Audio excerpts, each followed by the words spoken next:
Bismillah. Assalamualaikum warahmatullahi wabarakatuh. Bismillahirrahmanirrahim. Alhamdulillah. Nahmaduhu wa nasta'inuhu wa nastaghfiruh wa na'udzu bihi min syururi anfusina wa min sayyiati a'malina. Allahumma shalli ala sayyidina Muhammad wa ala ali sayyidina Muhammad. Amma ba'du. Alhamdulillah, malam ini kita sudah sampai pada pertemuan yang ke-40. Sudah lama ya, sudah hampir setahun. Saya tidak tahu dulu mulainya bulan apa ya, bulan-bulan Juli ya, ingat saya Juli. Oke, ya semoga 40 sesi ini membawa berkah. Belajar filsafat itu poin pertama yang harus kita tuju adalah sebenarnya mengenali diri kita sendiri. Semakin kita kenal Tuhan, nanti yang disasar selanjutnya adalah semakin kita dekat sama Allah. Jangan mau dapat pengetahuan apapun yang bikin kita tambah jauh dari Allah.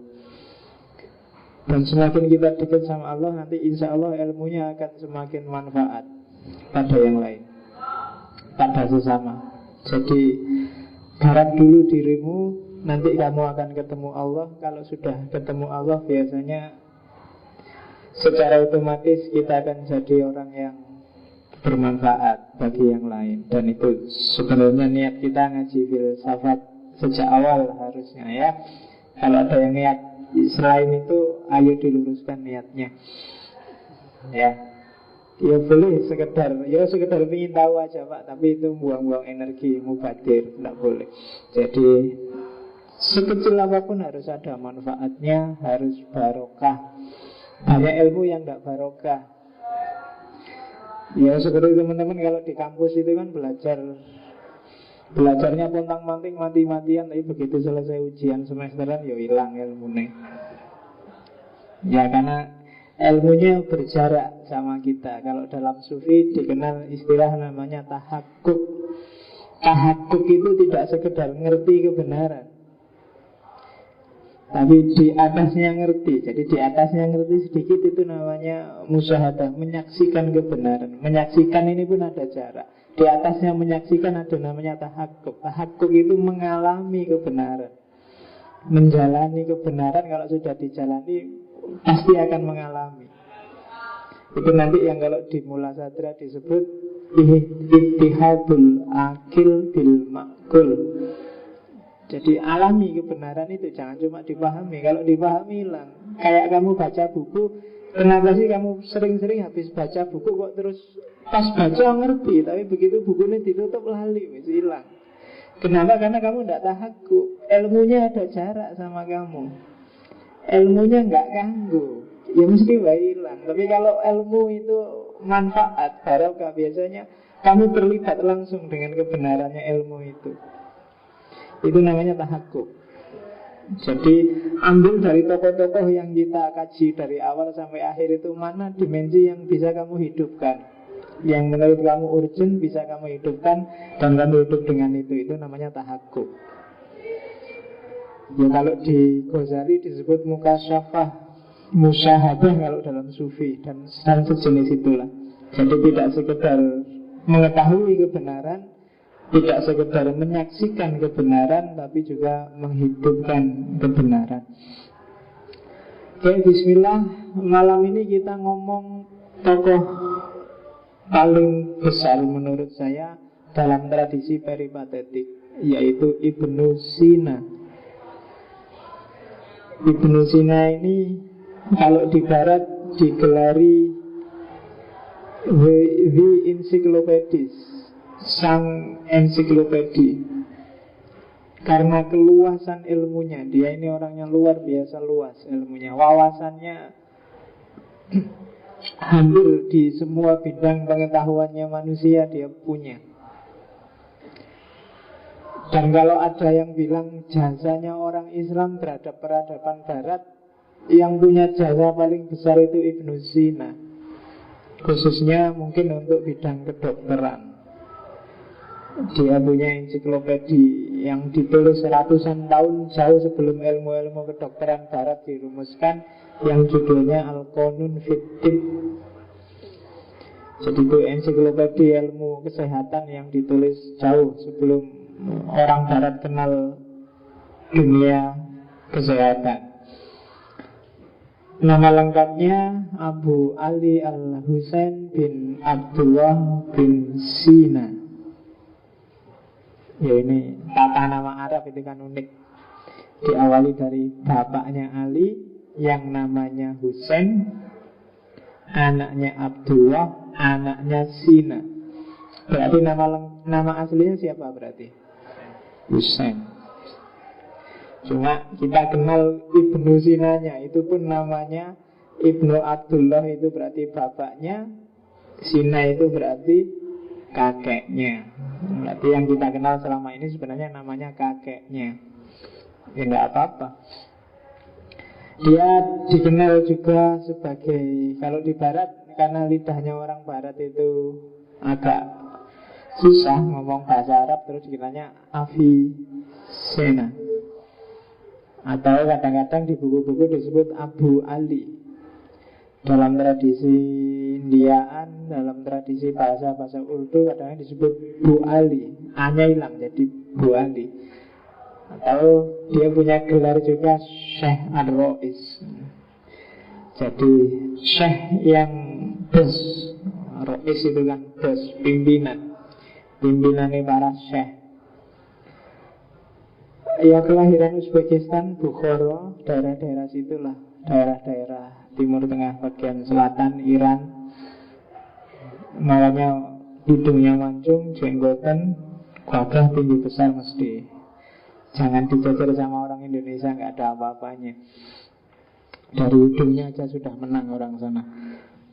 Ya, kalau nggak percaya, teman-teman Iran itu kan gagah-gagah, tinggi besar. Karena dari sana asal-usul ras Arya yang kita kenal, yang jadi cikal bakalnya Eropa itu kan, yang diawali dari Himalaya dan sebagian nanti masuk ke India. Meskipun India yang pedalaman, India yang asli itu kayak orang Bengali, orang-orang Bangladesh yang hitam-hitam itu. Nah, sementara yang Arya, yang putih-putih, yang bintang-bintang film itu bangsane Shahrukh Khan itu kan, dia bukan asli sebenarnya, campuran ras Arya. Jadi ada bau-bau Iran, ada bau-bau Afghanistan, daerah-daerah situ. Oke, Ibnu Sina. Agak susah menjelaskan seperti apa kebesarannya orang ini. Saya mencoba menginventarisir dari beberapa fakta tentang orang yang namanya Ibnu Sina, ternyata banyak. Beberapa tak masukkan di sini. Nanti ini banyak. Coba dicek satu-satu. Saya ingin bikin kamu benar-benar punya preferensi bahwa dulu kita memang jaya luar biasa. Yang pertama, catatan saya, Ibnu Sina sudah hafal Quran sejak umur 7 tahun. Kalau di Iran dan sekitarnya, di Timur Tengah, sebenarnya tidak luar biasa umur 7 tahun itu. Meskipun kalau di Indonesia kan kamu cuma bisa bilang wow, mesti gitu. 7 tahun. Kamu 7 tahun baru khatam Iqra paling. Dia sudah hafal Quran. Dan mulai agak nyenggol-nyenggol belajar metafisika, belajar Aristoteles umur 8 tahun. Kamu sudah mau lulus S1, sudah S2, sih urung ngerti belas tentang apa itu metafisika, apa itu dia sudah nyenggol-nyenggol itu. Diceritakan dia lama membaca bukunya Aristoteles itu judik, nggak paham-paham. Karena masih umur 8 tahun. Tapi tiba-tiba dia jalan-jalan di pasar, di toko loak, kalau di Jogja di shopping lah. Tiba-tiba sama penjualnya ditawari, kalau kamu ingin paham Aristoteles, bacaan buku ini loh. Bukunya jelek, kumel, dan ini buku apa tuh? Terus iyalah nggak apa-apa dibeli karena tentang Aristoteles. Ternyata bukunya Al-Farabi. Dan dengan bantuan bukunya Al-Farabi inilah nanti dia paham tentang Aristoteles. Setelah dia paham terus wah dia bersyukur luar biasa, terus dia sedekah, dia bacaan, dia selamatan karena bisa paham tentang Aristoteles. Kan gitu. Sekarang nggak mentradisi gitu ya. Kamu alhamdulillah aku paham Al-Farabi terus kamu bacaan. Alhamdulillah itu salah satu jalan biar ilmunya barokah. Kalau zaman saya dulu di kampung, khatam Quran aja bacaan, makan-makan selamatan luar biasa. Itu kan manifestasi rasa syukur. Dan kalau mau ngaji, kalau mau apa-apa biasanya kirim Fatihah dulu sama yang dikecil. Tradisi-tradisi kayak gini sekarang mulai hilang. Kamu jarang bersyukur. Selamatan kamu anggap bid'ah, jadi enggak pernah bersyukur akhirnya. Sekarang ganti, karena selamatan itu bid'ah, akhirnya perayaannya kan ganti gitu. Perayaan ulang tahun lah, perayaan yang gitu-gitu yang jalan akhirnya. Kayak lokal wisdomnya hilang. Yang kedua, kalau kamu buka Al-Qanun Fiddin, di sana Ibnu Sina sudah bahas tentang kanker, tumor, diabetes. Dia bahas tentang TBC. Ratusan tahun orang barat nggak percaya tentang virusnya TBC itu, sampai nanti orang baru percaya setelah nemu mikroskop. Setelah ada mikroskop orang baru, oh iya ya bener Ibnu Sina dulu, baru gitu. Kalau Al-Qanun Fiddin, kalau di universitas barat dulu, saya nggak tahu sekarang, itu jadi bacaan wajib mahasiswa kedokteran. Saya nggak tahu di sini ada nggak mahasiswa kedokteran. Kalau ada saya mau tanya, ada nggak di mata kuliahmu referensi lah paling nggak, seandainya bukan judul mata kuliah yang merujuk pada Ibnu Sina Al-Qanun Fiddin. Kitabnya bisa kamu download gratis di internet, tebal berjilid-jilid. Kalau di Indonesia mungkin kesulitannya karena tidak ngerti bahasa Arabnya itu yang bikin pening ya. Oke. Ya, dia ahli psikofisiologi, ahli psikosomatik, ahli neuropsikiatri. Jadi saraf, bangsa hipnosis, bangsa sekarang dia sudah lama ngomong itu. Kita aja yang kurang gaul baru hari ini heboh dengan hipnotisan kayak di TV-TV itu. Neuroscience dia sudah bahas jauh sebelum orang barat ngerti. Dia mendahului Sigmund Freud, dia mendahului Carl Jung. Dia sudah ngomong halusinasi, insomnia, mania, vertigo. Ibnu Sina sudah ngomong jauh sebelumnya.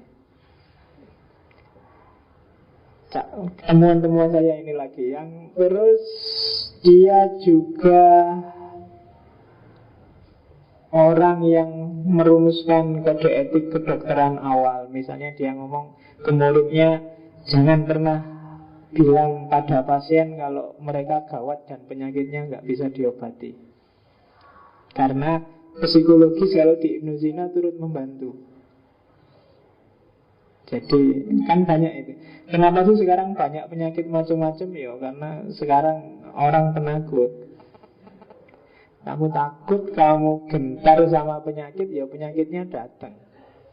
Kalau nggak percaya dulu kamu kecil, itu kalau ada hujan, kamu kan malah pingin hujan-hujan. Hujan-hujan itu seneng, luar biasa. Kamu di luar main sepak bola, main apa aja ketika hujan. Tapi coba hari ini, kamu naik motor gerimis kecil-kecil aja, kamu pontang-panting minggir nyari. Kamu takut pilek. Kan itu yang kamu takuti. Apa kamu takut bajumu basah? Nah, kalau baju basah kan nanti bisa dijemur. Paling kamu takut pilek kan. Dan memang kena air dikit sekarang kamu pilek. Itu sebenarnya banyak sugestinya sifatnya. Dan itu sejak awal sudah dibahas oleh Ibnu Sina. Ibnu Sina orang pertama yang menggunakan alat yang disebut termometer. Ibnu Sina juga sempat ngomong tentang fisika kuantum kalau dalam bahasa sekarang. Saya nggak bisa jelasin detail, aku kurang ngerti belas tentang fisika. Cuma di sana istilah-istilah medan energi, istilah-istilah yang dipakai oleh Einstein itu, beberapa istilah sudah dipakai lebih dulu oleh Ibnu Sina. ESQ, Arif Ginanjar, sebelum ESQ hari ini yang marah itu, Ibnu Sina sudah membahas itu. Bagaimana keterkaitan antara emosi dengan kecerdasan, antara spiritualitas dengan kecerdasan. Dia juga ngomong tentang kesadaran, yang itu nanti sangat mempengaruhi pelopor filsafat modern di dunia barat, yaitu René Descartes.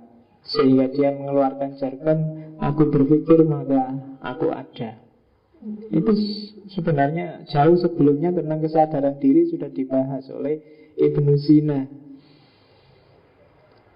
Di bidang metafisika yang menarik bagi saya adalah dia sudah nulis apa yang banyak dihebohkan orang. Mungkin kalian pernah baca buku yang judulnya The Secret,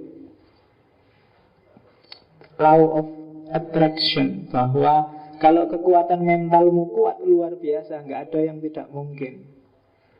Kalau hari ini kamu tegaskan, aku harus dapat pacar yang cakep, dan kamu serius sekali, semua daya upaya intelijensimu kamu arahkan untuk dapat pacar yang cakep, maka alam semesta ini akan menyesuaikan dengan karepmu, dengan kehendakmu.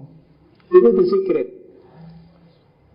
Kamu sejak dulu ingin aku ngerti filsafat, tapi neng kampus tidak ada mata kuliahnya. Alam semesta ngatur tiba-tiba, lu ada ngaji filsafat, gratis dapat minum lagi. Itu teorinya the secret. Jadi kamu ingin apa, kadang-kadang kayak kebetulan ya.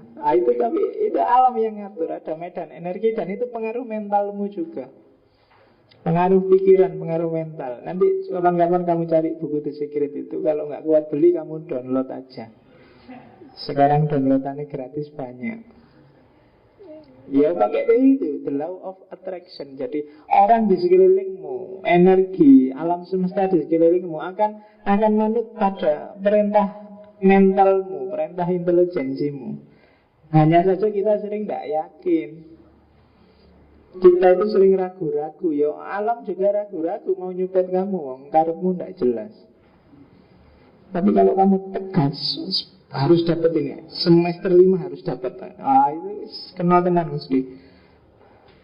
Itu the law of attraction. Harus kumulot aku, harus kumulot. Itu biasanya banyak kebetulan sebenarnya bukan kebetulan. Ya kebetulan kalau di Indonesia kan sama aja dengan kebenaran. Bodoh-bodoh faktanya. Tapi alam akan itu the law of attraction. Dan Ibnu Sina sudah ngomong itu ya, meskipun dia tidak ngomong hukum ketertarikan saling tarik menarik antar medan energi. Dan ini nanti kalau di Ibnu Sina dibahasnya di filsafat kenabian. Nanti kita lihat seperti apa hubungannya. Pengobatan dengan lintah, saya lihat ada ya, ternyata Ibnu Sina juga ngomong bahwa lintah itu bisa menyedot darahmu yang kotor dan bisa mengobati. Kalau di TV-TV kan banyak itu. Jadi jauh sebelum Barat ngomong itu, Ibnu Sina sudah ngomong. Terus dia juga ngomong tentang peredaran darah jauh sebelum William Harvey ngomong. Ibnu Sina juga dapat disebut menurut saya sebagai founding father-nya rumah sakit jiwa. Jadi dia orang pertama yang sadar bahwa jiwa itu lebih perlu disembuhkan dulu daripada fisik. Maka dia punya, dan murid-muridnya punya bangsal khusus untuk orang-orang yang sakit jiwa, yang hari ini banyak dibutuhkan oleh caleg-caleg yang gagal itu kan. Itu kalau nggak disembuhkan itu bisa merusak itu kan. Sakit jiwa itu nggak kelihatan loh. Jangan dikira kamu yang ikut ngaji ketawa-ketawa ikut nggak sakit jiwa. Kadang-kadang kamu nggak sadar sebenarnya jiwamu itu sakit. Jadi stres tapi ora kroso. Kamu terhalus istilahnya bukan stres, sekarang kan galau.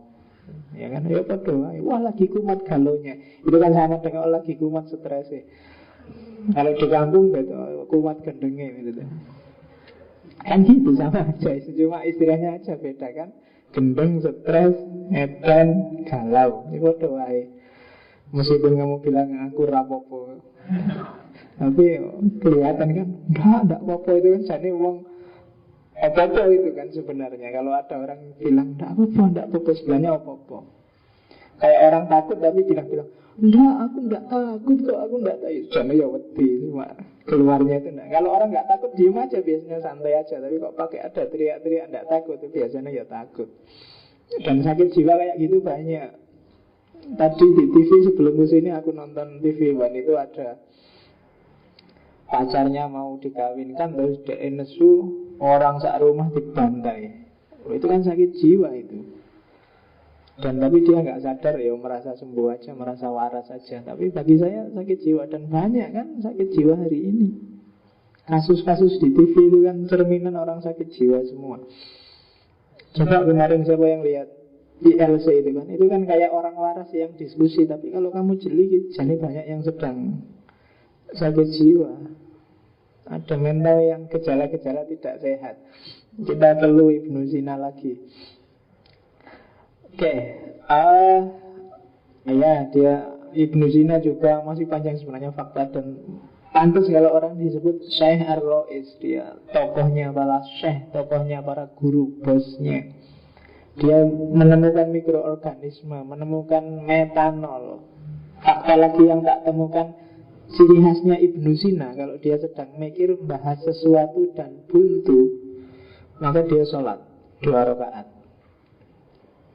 Itu khas. Dan biasanya dia bilang setelah sholat saya sering banyak dapat inspirasi. Ya mungkin karena memang sholatnya berkualitas. Tidak sama dengan sholatmu mungkin ya. Kamu sholat itu kan jadi beban luar biasa. Lagi mikir seru, adzan, alah lagi sumpek sholat lagi. Jadi sholat itu jadi mana? Kalau Ibnu Sina kalau judek, kalau kamu baca biografinya itu, kalau dia lagi sumpek, maka dia terus ke masjid loh ya, berangkat ke masjid, sholat, terus pulang, menjelang malam dia baca, dia pokoknya misalkan baca. Kalau ngantuk dia wudhu lagi, sholat lagi, baca lagi sampai menjelang subuh. Itu Ibnu Sina. Yo, jauh kalau sama kita. Terus, kamu biasa-biasa aja, asal tekun tidak apa-apa lah, asal istiqomah dikit-dikit. Jangan berpikir nyanyi Ibnu Sina lah, masih waduh. Oke, bayangkan ya, dia yang sedahsyat itu, tapi otak kanannya juga jalan. Dia bisa alat musik, bisa nyanyi. Kalau kuliah malam itu sama murid-muridnya itu dia kalau sudah capek, yuk nyanyi, yuk main musik, yuk itu bisa. Saya tidak bisa, jadi ya mohon maaf, mulai jam 8 sampai jam 10 kamu tak ceramah itu, tidak ada nyanyinya. Kalau aku nyanyi minggu depan kamu nggak datang mesti. Ya, jadi levelnya sudah beda. Kalau Ibnu Sina nyanyi bisa, main musik bisa. Jadi kalau break kuliah, yuk nyanyi sebentar, cari seger-seger itu bisa. Jadi teori ice breaking itu sebelum kamu capek-capek merumuskan outbound dia sudah punya. Itu Ibnu Sina. Terus Ibnu Sina adalah orang yang bisa membaca cepat dan menulis cepat. Ada satu cerita dia paham metafisikanya, buku metafisikanya Aristoteles itu antara lain saat dia jadi pejabat negara atau waktunya perang, yang lain perang sambil melayani pasukannya perang, ngasih senjata, ngasih dia baca Aristoteles dan bisa paham itu. Dia bisa nulis di atas kuda, terkenal kisahnya Ibnu Sina nulis buku di atas kuda itu. Masih banyak yang lain. Ya, dia ilmuwan siapapun, kenapa bisa sedahsyat itu? Karena dia orang yang sangat kehausan akan ilmu. Ilmuwan siapapun dia kejar. Tidak peduli itu orang Persia, orang Hindu, orang pokoknya dikejar. Jadi termasuk Al-Farabi yang terkenal. Dia tidak enggan berguru ke siapa saja, tidak milih-milih. Tidak kayak kita hari ini. Kita hari ini kan cenderung milih-milih. Kalau mau ngaji aja, Ustadz NU mau Muhammadiyah. Itu diajari kayak gitu itu jangan-jangan murtad, jangan-jangan bid'ah. Jadi ya wes, wawasan kita sekecil itu. Tapi kalau Ibnu Sina tidak peduli. Dia bisa menyusup-nyusup ke kuil-kuil untuk belajar. Di situ antara lain misalnya dia belajar tentang ramuan obat itu dari guru-guru Persia, tradisi Zoroastrian. Dan tidak apa-apa wong, tentang ramuan obat kok. Tidak belajar tentang akidah kok. Itu kelebihannya Ibnu Sina. Umur 18 tahun dia sudah jadi dosen. Kamu masih semester 1, semester 2, dia sudah diakui dan ngajar orang-orang besar.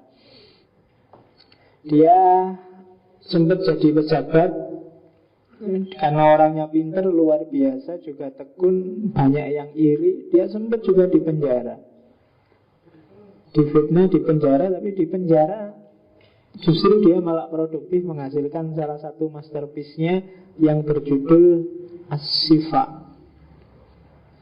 Terus setelah dia keluar dari penjara, sudahlah, ternyata politik bukan bidangku, meskipun prestasinya luar biasa. Dan dia melanjutkan untuk dunia ilmu. Ada satu cerita, dia pernah menyembuhkan Khalifah Al-Mansur. Setelah khalifahnya sembuh, ditanya, Ibnu Sina, kamu minta apa? Terserah kamu mau ngomong apa, wis. Mau minta uang, tanah, istri, istana, tak kasih.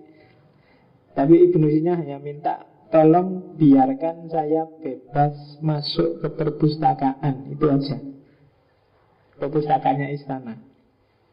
Dan dia nanti di bukunya banyak cerita betapa dahsyatnya buku-buku yang dia akses dari perpustakaannya dinasti Abbasiyah saat itu.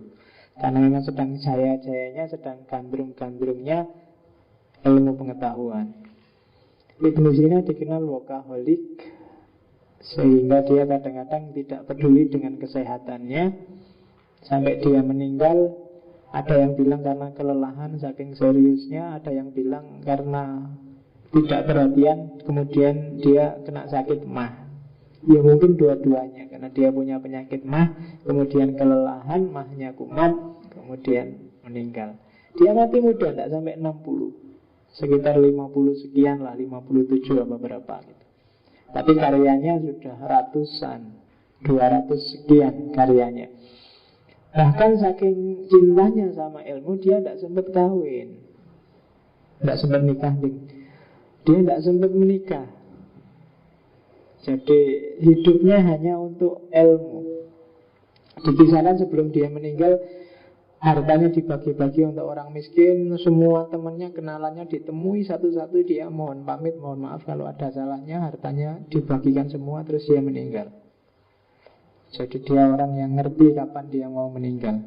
Mungkin karena saking tajamnya pengetahuannya. Dan jangan salah, Ibnu Sina adalah salah seorang yang mirip Ghazali. Dia berawal dari tradisi rasional dan berakhir di tradisi sufistik, yang nanti dikenal sebagai Al-Hikmah Al-Masyrikiyah. Yang ini nanti jadi rintisan filsafatnya Suhrawardi, yang dikenal sebagai Al-Hikmah Al-Isyraqiyah. Itu Ibnu Sina. Ini kedahsyatannya diakui Barat.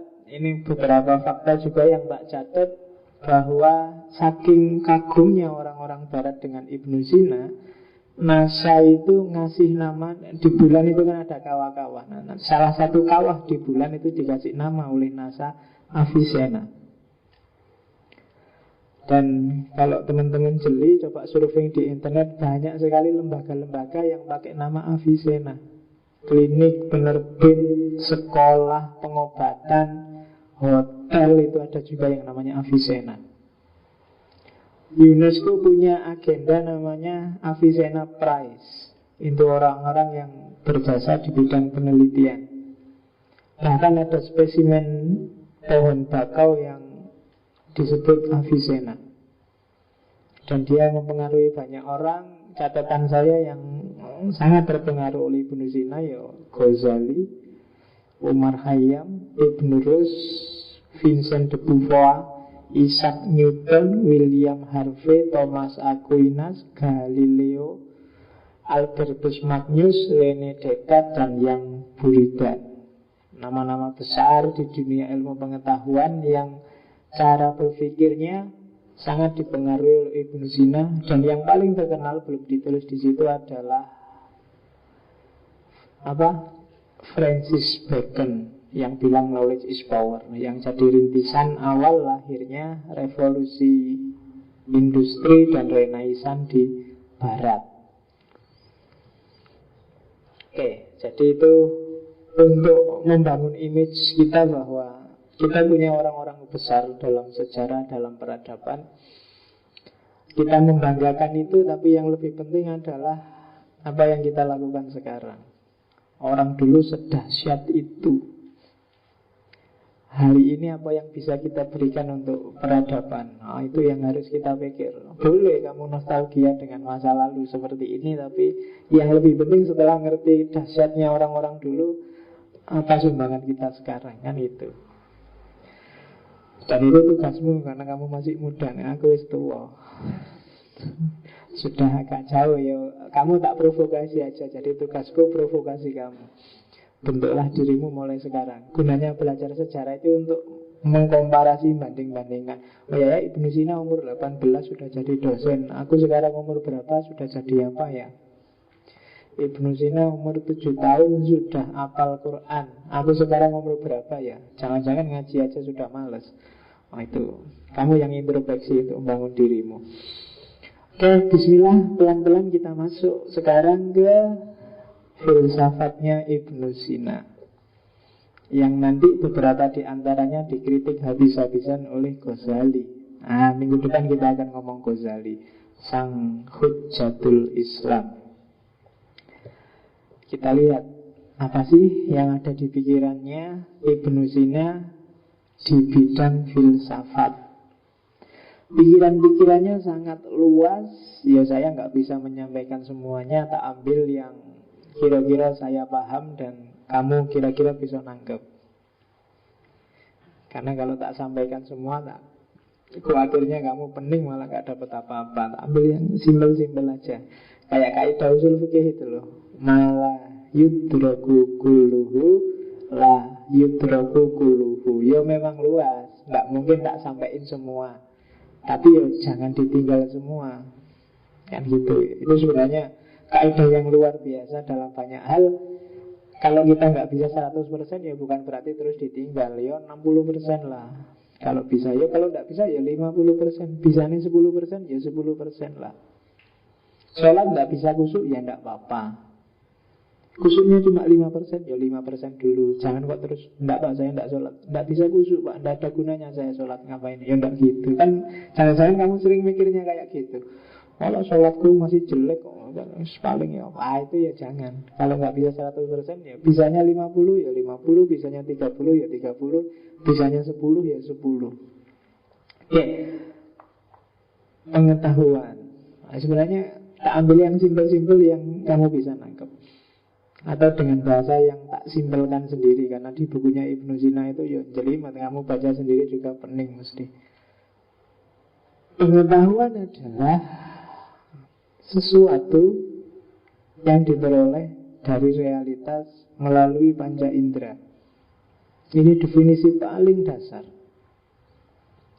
Jadi ini agak, kenapa bukan, kalau Plato itu kan pengetahuannya tidak dari panca indera, tapi muncul dari akal dengan cara mengingat-ingat dunia ide yang ada di alam rohani. Tapi kalau karena dia sangat Aristotelian, maka pengetahuan itu sumbernya selalu panca indera. Kalau nggak dari panca indera nggak ada bahannya, akal yang mengolah. Jadi tahu sesuatu itu diawali dari panca indera. Kamu ngerti ini keras kan dari setelah kamu raba, kamu pejet-pejet, oh keras. Kamu ngerti ini lunak kan setelah kamu lihat, kamu raba, kamu pejet, oh lunak. Dari panca indera. Apapun itu, silahkan kamu cermati sendiri. Bahkan pengetahuan yang di luar panca indera pun sebenarnya sumbernya juga panca indera. Namanya asosiasi. Semua gambaranmu tentang yang di luar panca indera, di luar empiris kan kamu bayang-bayangkan secara asosiatif dengan pengetahuanmu yang hasil dari panca indera. Barang gaib misalnya, apa wis? Surga. Surga di kepalamu kan semua surga yang hasil pemahamanmu tentang dunia fisik. Di surga itu ada apa aja kira-kira? Ada sungai, ada, ya kan? Ada kolam susu, kolam madu, ada apa, bidadari. Bidadari itu apa? Perempuan cantik, ya kan? Ini kan ada semua di panca inderamu. Ini kan pengetahuan empiris sebenarnya. Surga kan nggak kayak gitu, tapi kita analogikan ke sana karena memang untuk dia jadi pengetahuan, pintu pertama adalah panca indera. Itu namanya cara berpikir asosiatif. Meskipun kita yakin apapun pikiran kita tentang surga, tentang neraka, nggak kayak gitu kok, kan selalu gitu. Itu hanya untuk gambaran saja. Jadi loncatannya harus lewat panca indera. Tanpa lewat panca indera kita nggak akan paham. Menjelaskan sesuatu yang abstrak sama sekali orang nggak akan paham. Hantu itu ada apa ya? Ada energi. Energi itu kayak apa ya? Kayak ada listriknya, ada. Nah, kan kamu selalu nyari ada kilatan-kilatannya, ada kan selalu begitu. Kamu susah memahami sesuatu yang abstrak 100% itu tidak ada. Awalnya pasti lewat pintu yang namanya panca indera. Dan panca indera itu kalau di Ibnu Sina ada dua. Ada dimensi eksternalnya, ada dimensi internalnya. Dimensi eksternal, ya teman-teman sudah ngerti. Ya, pakai mata, pakai telinga, pakai hidung, pakai teraba, pakai tangan kan gitu. Mata untuk melihat, telinga untuk mendengar, apalagi melihat, mendengar, meraba, pakai tangan sama kulit meraba itu. Tangan. Ya pakai tangan. Perasa pakai lidah. Terus pencium pakai hidung apa mulut? Lalu kalau nyium pakai hidung atau pakai mulut? Ya. Dua-duanya, kamu ganas banget. Ya, maksudnya penciuman, ya pakai hidung lah. Aroma maksudnya. Eksternal, itu eksternal kenapa? Ya udah. Tapi di sampingnya eksternal ada yang internal. Yang internal itu ada 4 jenis. Yang pertama al-hissul mustarok, yang kedua al-musawwirah, yang ketiga al-mutakhayilah, dan yang keempat al-mauhimah. Al-hissul mustarok itu pengetahuan yang diperoleh dari mix antara berbagai panca indera. Jadi hisul mustarok itu kadang-kadang kamu tidak cukup hanya mencium saja. Kadang-kadang itu gabungan antara penciuman, penglihatan, pendengaran, terus kamu simpulkan. Dan kesimpulan itu kan hal yang berbeda. Mata melihat apa, telinga mendengar apa, tangan meraba apa, dari situ terus disimpulkan. Misalnya mata melihat kayu ini, tanganmu meraba, oh halus. Begitu kamu raba ada suara cit, ada suara set, set. Nah, 3 sekaligus main. Suaranya, matamu yang melihat, telingamu yang mendengar. Terus kan menggabungkan 3 ini namanya hisul mustarok. Dari gabungan 3 ini terus kamu simpulkan, oh berarti kayu punya sifat keras dan halus. Nah itu namanya his al mustarok. Oke.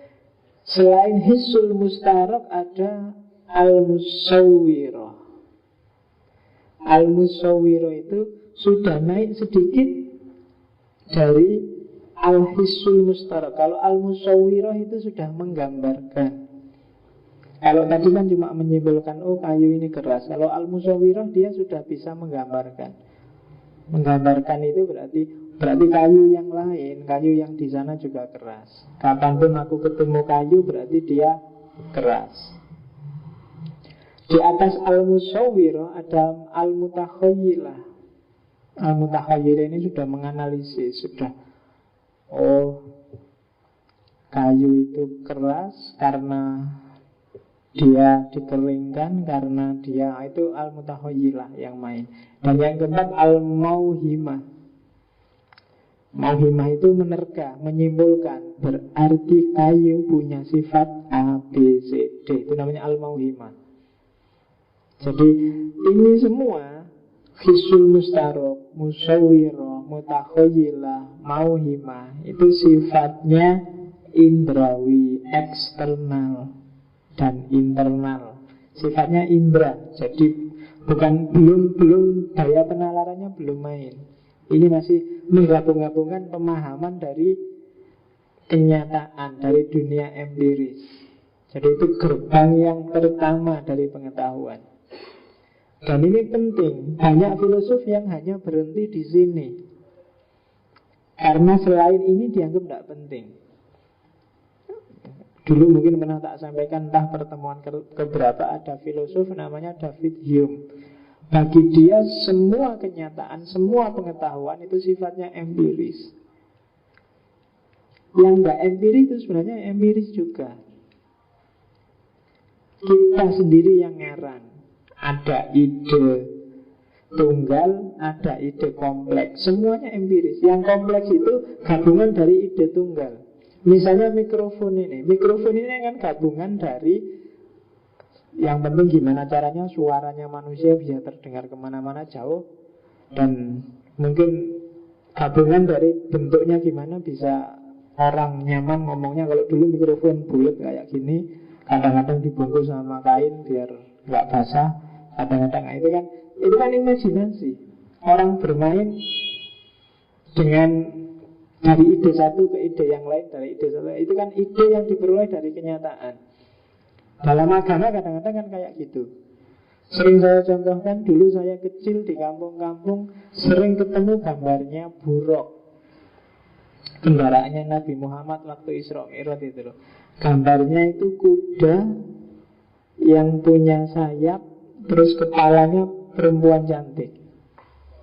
Itu kan kalau di David Hume namanya gagasan kompleks. Itu sumbernya semua dari pengalaman empiris kita sehari-hari.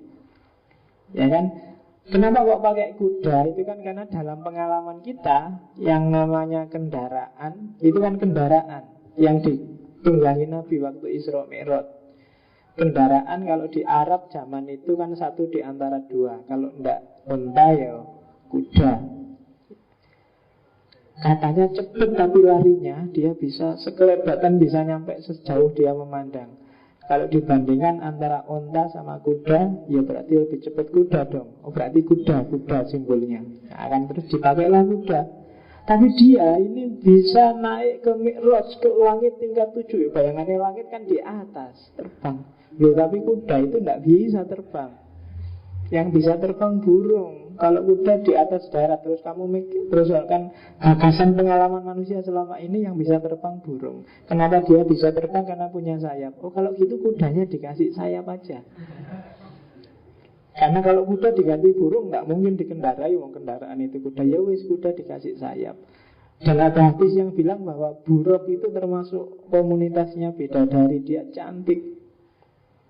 Terus kan orang mikir, lu secakep-cakepnya kuda, apa iya bidadari kepalanya modelnya kayak kuda itu? Terus orang, daripada susah-susah potong aja kepalanya, ganti kepalanya perempuan cantik. Maka jadilah kamu sekarang gambarnya buruk itu kuda yang punya sayap dan kepalanya perempuan cantik. Ini namanya gagasan kompleks. Orang menggabung-gabungkan ide dari pengalamannya. Dan itulah gagasan pertama, pintu gerbang pertama dari pengetahuannya manusia. Kalau saya bilang besok di akhirat amal kita akan ditimbang. Begitu saya ngomong ditimbang, yang muncul di kepalamu apa? Timbangan. Maka di komik-komik surga itu kan waktu kiamat terus digambarkan ada timbangan besar, terus kamu di bawahnya terus ditimbang. Kalau amal baiknya berarti kan timbangan yang muncul. Kita akan menyeberang lewat Siratal Mustaqim. Nah, begitu ada kata nyebrang, yang terbayang apa? Jembatan. Jadi kalau itu jembatan berarti kan dia harus di bawahnya ada jurang apa ada itu. Terus karena di akhirat masuk ada jurang, ya berarti yang di bawah neraka. Berarti kan jurang. Dan kalau jembatan itu kan menuju tujuan. Tujuannya kan surga. Berarti ini jurangnya neraka, di sini surganya, terus di atasnya neraka ada jembatannya, Siratal Mustaqim. Itu gagasan kompleks. Ya termasuk gambaran surga tadi kan. Ada kolam susunya, kolam madunya, ada rumah di tepi sungainya, ada itu kan, bayanganmu kan gitu. Nah itu gagasan pintu pertama pengetahuan. Pintu pengetahuan ini akan membawa orang pada pintu yang kedua, yang disebut daya penalaran, yang namanya al-quwah an-natiqah, kekuatan berpikir, kekuatan daya penalaran. Jadi kalau daya penalaran ini sudah tidak lagi tergantung dengan dunia fisik. Bahannya ya semua pengetahuan terdahulu yang selama ini kamu miliki. Sudah nggak lagi tergantung fakta. Isinya dua. Yang pertama namanya akal praktis, yang kedua namanya akal teoritis. Akal praktis itu kemampuan berpikir manusia secara nyata. Kalau akal teoritis itu potensi berpikir manusia. Gampang-gampangannya itu potensi abstrak berpikirnya manusia. Akal praktis ada tiga. Yang pertama adalah al-quwah an-nuzu'iyah, yang kedua al-quwah al-mutakhayilah, dan yang ketiga al-quwah al-muhimah. Sebenarnya sederhananya, orang berpikir secara praktis itu tergantung tiga hal: pendorongnya, kemudian pengelolaannya, dan yang ketiga penyimpulannya. Yang mendorong, yang menggerakkan manusia berpikir itu apa sih? Itu menentukan, namanya al-quwah an-nuzu'iyah. Setelah itu gimana cara mengelolanya? Orang menyebutnya cara dia berpikir secara abstrak, daya imajinasi, daya khayalnya mengelola data itu seperti apa. Dan yang ketiga, terus gimana cara dia menyimpulkan. Yang mendorong aku berpikir adalah pemilu, misalnya kecurangan-kecurangannya. Terus daya imajinasimu main. Kenapa ya pemilu itu kok curang? Mungkin orang Indonesia ini sekarang sudah materialistik. Orang Indonesia itu sekarang parameternya selalu fisik. Yang dicari hanya kesenangan sesaat. Pakai money politik lagi. Nah, itu kan mikir. Tanpa kamu tergantung faktanya, tanpa kamu sibuk siapa yang disogok, siapa yang nyogok. Tapi ini main. Ini namanya kekuatan al-mutakhayilah. Kamu nyambung-nyambungkan data di kepalamu. Setelah itu terus terakhir kamu simpulkan. Berarti solusinya adalah gimana caranya paradigma berpikirnya orang Indonesia itu jangan materialis lagi. Nah, itu namanya al-quwah al-muhimah. Jadi cara berpikir yang tidak tergantung dengan dunia nyata, tidak tergantung dunia empiris, mengandalkan kekuatan akalnya saja, kekuatan rasionya saja. Kenapa ya remaja hari ini itu kok banyak yang males misalnya. Terus kamu mikir sendiri, apa sebabnya males itu? Mungkin karena masa depannya suram, apa karena negaranya tidak menjanjikan, apa karena warisan genetik nenek moyangnya, apa karena kan gitu. Nenek moyang kita kan pelaut. Loh ya kan? Pelaut itu kan hidupnya pasrah lillahi ta'ala, wong hidup di laut Ada badai, ada topan, ada itu ya monggo tinggal berdoa semoga selamat sampai tujuan. Itu pelaut. Coba nenek moyang kita adalah bisnismen, mungkin DNA-mu beda, kamu jadi orang agresif, aktif. Tapi karena pelaut dan petani, maka kita mewarisi DNA yang agak nyantai. Itu kan mikir. Aku nggak ngerti faktanya gimana. Itu kan hasil reko-reko akalku sendiri. Itu namanya akal praktis. Di atas akal praktis ada akal teoritis. Akal teoritis itu, kalau tadi akal praktis, meskipun tidak berpikir tentang realitas, tapi dia diinspirasi oleh realitas di Al-Quwah Al-Nuzu'iyah. Tapi kalau begitu masuk akal teoritis, sudah nggak ada hubungannya lagi sama sekali dengan realitas. Akal teoritis isinya 3. Al-Aqlu bil Quwah, potensi akal untuk menangkap esensi, menangkap hakikat. Kemudian al-aqlu bil malakah, yang tadi cuma potensi, ketika direalisasikan sebagian, itu namanya al-aqlu bil malakah. Kalau sudah direalisasikan sepenuhnya, namanya akal aktual. Jadi berpikir tentang misalnya apa ya hakikatnya hidup ini, apa sih intinya manusia itu, apa sih rahasianya kenapa hidup kita ini. Itu namanya kita berada di wilayah akal teoritis. Kita nyari esensi, nyari hakikat, nyari makna terdalam. Kita punya potensi untuk itu. Itulah yang dibekalkan oleh Allah pada kita, yang tujuannya apa? Mencapai kebenaran yang abadi. Sains barat, sebenarnya ini nanti yang kalau di filsafat, akal teoritis ini berkembang jadi sebuah tradisi filsafat yang namanya filsafat perennial. Kalau di Sayyidina Nasr disebut Saintia Sakra, yang oleh paradigma modern dibuang, dianggap meaningless, nggak ada gunanya. Orang modern itu cara berpikirnya cenderung pakai yang indrawi tadi. Seandainya pakai akal, paling jauh dia pakai akal praktis, nggak pernah nyampe wilayah akal teoritis. Padahal kalau di hampir semua filosof peripatetik termasuk Ibnu Sina, justru puncaknya akal itu ada di akal teoritis. Akal teoritis itu adalah usahamu untuk ketemu dengan yang namanya akal fa'al. Akal fa'al itu adalah akal aktif yang dia jadi prototipenya rasionalitas, dia jadi prototipenya kebenaran. Akal aktif inilah nanti yang oleh Allah diturunkan pada Nabi, maka jadi wahyu. Sementara para filosof harus mengejar sendiri. Itu akal fa'al. Dan jalurnya pakai akal teoritis ini.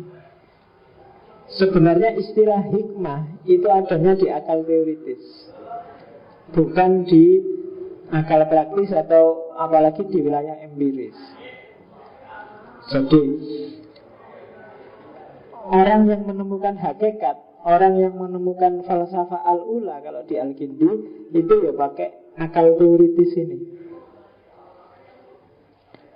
Kalau yang tadi disebut sains sakra, yang menurut Al-Kindi dan Al-Farabi kemarin levelnya di atas filsafat.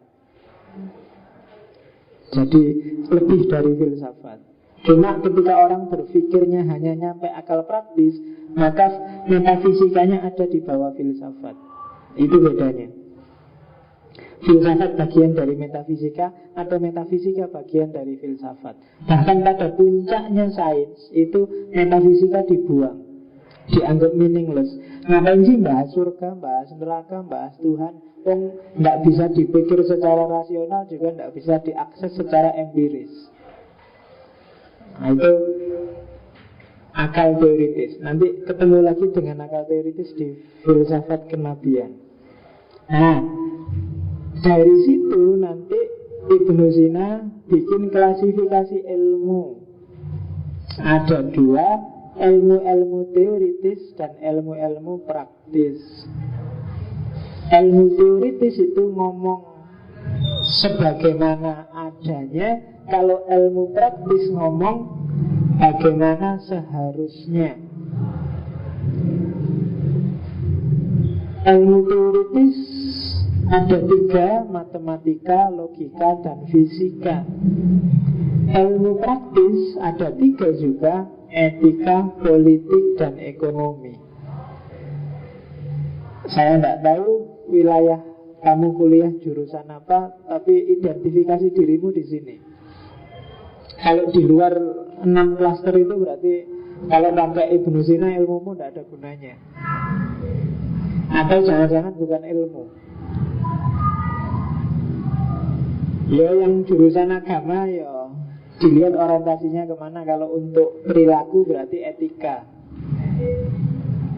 Kalau kamu bahas benar salahnya ya masuk logika, matematika. Untuk jadi ilmu loh ya. Kalau untuk diyakini beda urusan. Tapi untuk dia jadi ilmu, dia harus masuk 3 klaster itu. Dan seperti banyak para filosof yang lain, Ibnu Sina juga bikin ranking. Ya ranking tertinggi adalah logika, matematika. Karena dia puncaknya. Orang yang tidak ngerti logika, tidak ngerti matematika, dia tidak akan bisa berpikir rasional. Dan bekal paling utama yang namanya ilmu itu berpikir rasional. Kalau tidak bisa mikir, tidak bisa. Nah itu klasifikasi ilmu. Tak lanjutin lagi, masih panjang. Sekarang membuktikan Tuhan. Ini selalu diulang-ulang oleh para filosof peripatetik, oleh para filosof awal. Karena filsafat di era ini masih banyak yang tidak setuju. Membuktikan Tuhan sebenarnya dalilnya sederhana, mirip-mirip dulu. Kalau jadi di filsafat peripatetik itu ada 3 tipe pembuktian Tuhan. Yang pertama model Al-Kindi yang disebut Dalilul Khudus. Yang kedua model Ibnu Sina ini yang mirip Al-Farabi namanya Dalilul Jawas. Dan nanti model Ibnu Rus yang disebut Dalilul Ikhtira wal Inayah. Dalilul Khudus yo, kemarin di Al-Kindi bisa dicek lagi kenapa kok disimpulkan alam ini baru. Kalau pakai Ibnu Sina namanya Dalilul Jawas, dalil kemungkinan. Sebenarnya sederhana cara berpikirnya. Dalil kemungkinan itu coba dicek di sekelilingmu. Semua hal yang ada di sekelilingmu pasti ada sebabnya. Nggak ada yang nggak ada sebabnya. Jaket, bangku, laptop, bahkan kamu itu kan ada sebabnya. Yang sebab ini disebabkan juga oleh yang lain. Gelas dibuat dari pasir, pasir terbuat dari bahan apalagi. Manusia, kamu berasal dari bapakmu, bapakmu dari simbahmu, simbahmu dari buyutmu, buyutmu dari canggahmu, canggahmu dari di atas canggah apa? Hah? Udek-udek. Udek-udek. Di atas udek-udek terus. Mungkin sampai Nabi Adam lah kamu percaya. Nabi Adam ada yang bikin. Ada sebabnya. Dia tidak mungkin ada tanpa ada sebabnya. Segala sesuatu pasti ada sebabnya. Dan sebab akibat ini kan berangkai. Cuma rangkaian sebab akibat ini harus ada titik akhirnya. Harus ada titik akhirnya. Tidak masuk akal kalau nggak ada titik akhirnya. Kalau nggak ada titik akhirnya namanya tasalsul dong. Ada terus, lah ujungnya kemana? Yang paling awal yang jadi sebab. Nah, itulah sebab awal. Dan sebab yang awal ini harus tidak ada yang menyebabkan dia. Kalau ada yang menyebabkan dia, berarti masih tasalsul lagi. Maka dia harus ada karena dirinya sendiri, bukan karena yang lain. Semua yang lain boleh tidak ada, bisa tidak ada, tapi sebab yang pertama ini pasti ada. Kita itu levelnya mungkinul wujud. Kita bisa ada, bisa enggak. Kalau enggak ada bapak, kita enggak ada. Enggak ada simbah, bapakmu enggak ada. Itu makanan namanya mungkinul wujud. Tapi sebab yang pertama ini dia pasti ada. Kenapa dia pasti ada? Karena sudah jelas kita ada. Kalau sudah jelas kita ada, berarti yang pertama pasti ada dong. Karena sudah nyata kamu ada. Jadi status kita ini cuma mungkin, tapi statusnya sebab yang pertama tadi dia harus wajib. Dan dalam agama yang pertama ini kan yang disebut Allah. Maka Allah wajibul wujud. Wujudnya dia wajib. Sementara kita yang jadi akibat dan mengakibatkan dan masuk siklus sebab akibat, levelnya masih mungkin, masih jais, masih jawas. Jadi sederhananya seperti itu. Jadi dalil wajibul wujud. Seperti apa sih rangkaian sebab akibat itu? Seperti apa kok dari Allah bisa jadi muncul apa, muncul apa, muncul apa seterusnya? Ya modelnya emanasi. Persis kayak Al-Farabi kemarin. Saya nggak perlu ngulang, tapi yang jelas polanya, patternnya seperti itu. Meskipun para filosof kesulitan menamai level-levelnya, sehingga mengambil ijtihad pakai nama level-level barang-barang di alam semesta. Dari Allah jadi akal pertama, akal kedua, akal ketiga, dan yang tadi saya sebut akal fa'al, akal aktif itu sebenarnya akal ke-10. Yang dari akal ke-10 ini muncul alam semesta dan segala sunatullahnya. Nah, itu membuktikan Tuhan. Karena era ini, era Abbasiyah ini, umat Islam sudah kontak dengan banyak sekali budaya lain. Sudah kenal orang Kristen yang punya teologi, sudah kenal Hindu, Buddha, kenal tradisi Yunani, kenal tradisi Zoroaster. Maka perlu argumen rasional untuk menguatkan keimanan.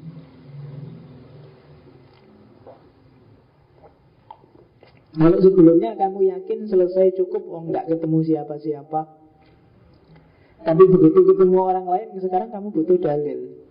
Kemarin kamu tahlilan santai aja, tahlilan ya tahlilan, selawatan selawatan. Begitu ketemu orang yang anti tahlil dan anti selawat, terpaksa sekarang kamu bikin dalil tentang tahlilan dan selawatan.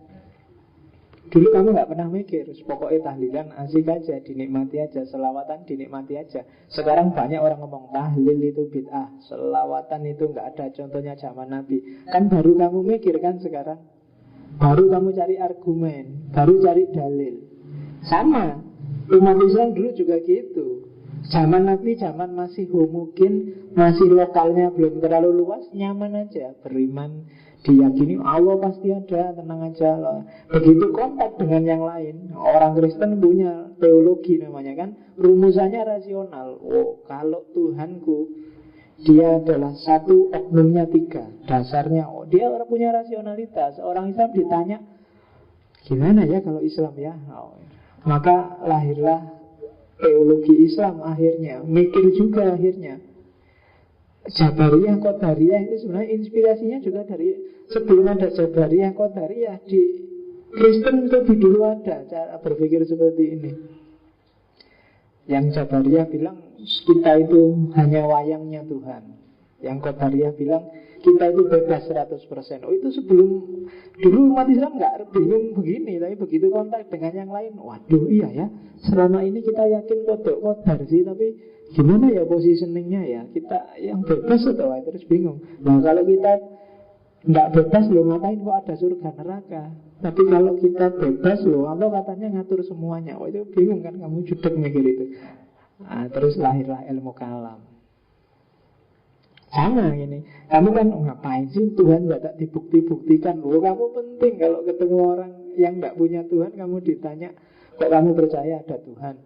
Oh, kamu kan bingung mesti kan. Ya, kalau gimana ya? Kan kemarin tak bilangin, saya punya teman dosen, bukan UIN sih, dulu gak pernah sholat, sekarang alhamdulillah sudah mau sholat. Pas tak tanya, lu kok sekarang sholat mas? Yo, khawatir aja, jangan-jangan Tuhan memang benar-benar ada. Kalau benar-benar ada, gawat aku. Besok dikebrui waktu di neraka, kan gitu. Jadi dalilnya adalah khawatir. Karena memang ada filosof yang namanya Pascal. Pascal ini cara dia membuktikan Tuhan, argumennya disebut argumen gambling, argumen taruhan. Argumennya namanya Pascal Weger. Jadi dia, kenapa kok kamu percaya Tuhan?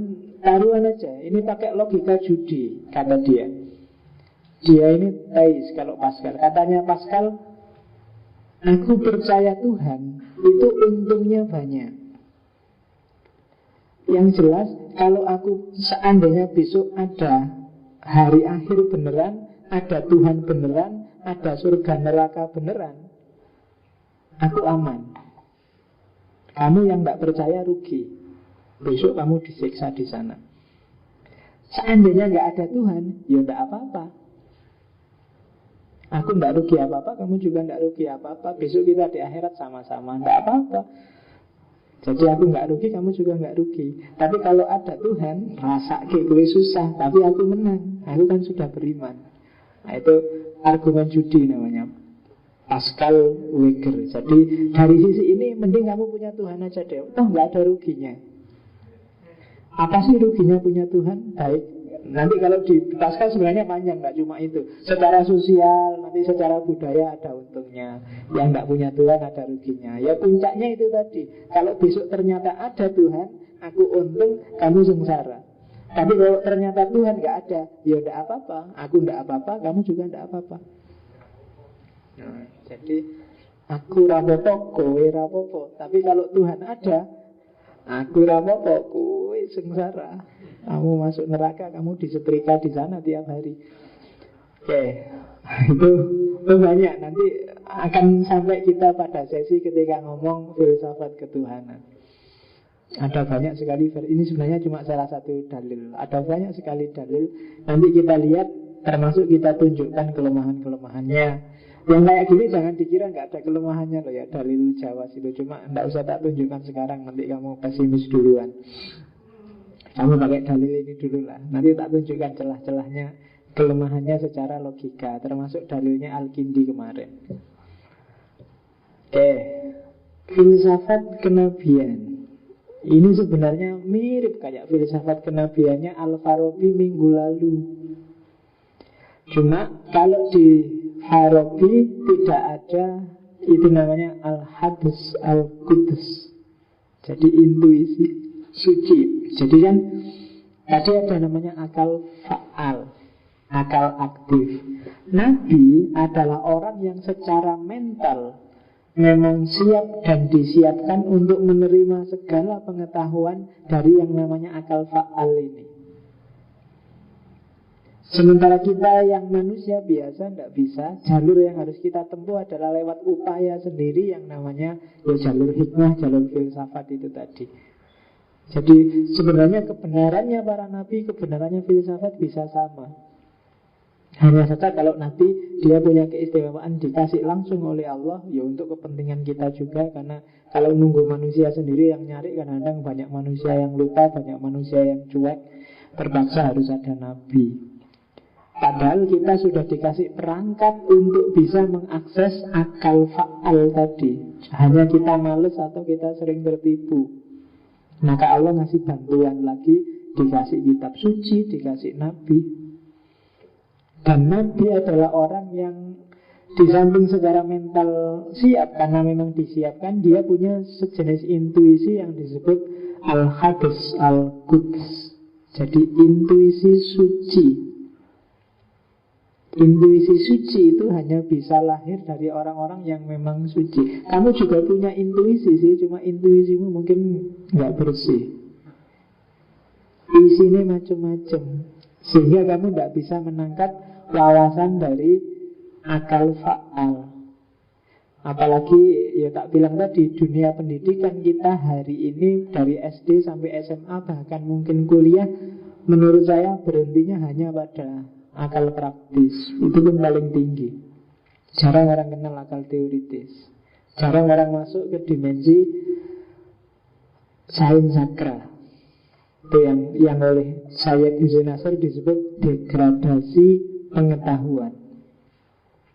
Jadi kita level pengetahuannya rendah, tidak kayak orang dulu. Orang dulu level pengetahuannya lebih tinggi. Sebenarnya gampang membuktikannya. Coba baca peradaban dulu dengan peradaban sekarang. Oke, kapan-kapan kita ngomong itu. Jadi Nabi punya kekuatan mental yang luar biasa. Dan jangan salah, kekuatan mental yang luar biasa inilah yang bisa mempengaruhi dunia fisik. Yang tadi antara ini contohnya kayak di secret. Tapi kalau di Nabi bentuknya sangat kuat dan sangat ekstrim, sehingga tongkat aja bisa jadi ular. Api bisa tidak membakar. Kekuatan mentalnya, yaitu anugerah Allah, sesuai kepentingan yang dia butuhkan, yang kita sering menyebutnya mukjizat. Kita menyebutnya peristiwa luar biasa karena memang kita tidak pernah mendayagunakan fasilitas yang diberikan Allah secara maksimal sehingga nyampe ke sana. Itu Ibnu Sina. Jadi potensi-potensi untuk tongkat berubah jadi ular, untuk kamu dibakar tidak mempan, itu sebenarnya ada. Cuma hanya kita tidak bisa mendayagunakan itu ya karena kita nggak terlatih di sana. Kalau para nabi dikasih fasilitas oleh Allah bisa memanfaatkan itu secara maksimal. Para wali kadang-kadang itu dengan karomah-karomahnya.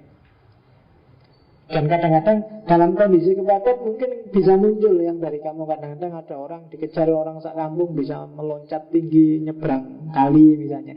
Itu nggak masuk akal. Bisa ya dia itu. Mungkin kemampuan ini yang tiba-tiba terlontar keluar. Dan ini kan yang sering dimanfaatkan oleh para mentalis, para ahli hipnosis, itu sebenarnya ada kemampuan-kemampuan tersembunyi. Makanya kalau di neuroscience kan dibilang bahwa sebenarnya orang paling jenius pun sebenarnya dia hanya baru memakai 10% kemampuan intelijensinya. Itu belum naluri, belum nurani, belum. Itu yang bikin tadi saya bilang, William Nasr bilang kita sebenarnya sedang mengalami nestapa yang luar biasa. Kita baru bisa mikir pakai empiris, pakai akal. Padahal kita punya imajinasi, punya intuisi, punya nurani, punya naluri. Ya kan? Tapi kita jarang melatih itu. Ya naluri itu misalnya seorang ibu sayang pada anaknya, itu pengetahuan naluri ya sudah dikasih oleh Allah. Kamu nggak perlu belajar, nggak perlu ke perpus, nggak perlu kursus gimana caranya saya bisa sayang pada anakku. Nggak perlu. Itu otomatis, itu sudah dikasih oleh Allah. Kamu suka sama lawan jenismu, itu sudah dikasih oleh Allah. Itu sudah naluri ya. Kamu nggak perlu belajar gimana caranya menyayangi lawan jenis, gimana caranya. Enggak, itu sudah naluri ya. Kamu nggak perlu banyak-banyak lihat video, cari referensi. Untuk gitu-gitu kamu wis ngerti dewe. Naluri itu sudah diberikan oleh Allah. Dan untuk fisik-fisik, biologis, bahkan hewan pun juga diberi. Belum. Hewan aja bisa kan punya anak banyak tanpa harus belajar, tanpa harus lihat video, tanpa harus. Masa kamu kalah, dadak kamu tiap hari alasannya nyari referensi Pak, biar besok tidak keliru. Jangan takut, kamu sudah bisa kalau cuma gitu-gitu aja. Kamu punya naluri. Nurani juga begitu. Tapi ketika ini tidak diasah, bisa tumpul, bisa hilang. Kalau parameternya cuma akal sama empiris, maka kamu jangan kaget kalau loh kok ada ibu bunuh anaknya sendiri. Di TV kan banyak. Loh, karena memang kadang-kadang pakai akal juga. Ini anak sudah ngabisin uang, nakal, cerewet, nyusahin orang tua, tak banting pisan kamu itu. Iya kan? Nah, kan banyak ibu-ibu anaknya ditenggelamkan, anaknya dibanting, anaknya dibunuh karena jengkel. Karena mungkin kalkulasinya empiris, nalurinya tumpul, nuraninya apalagi. Kenapa tumpul? Nggak pernah digarap.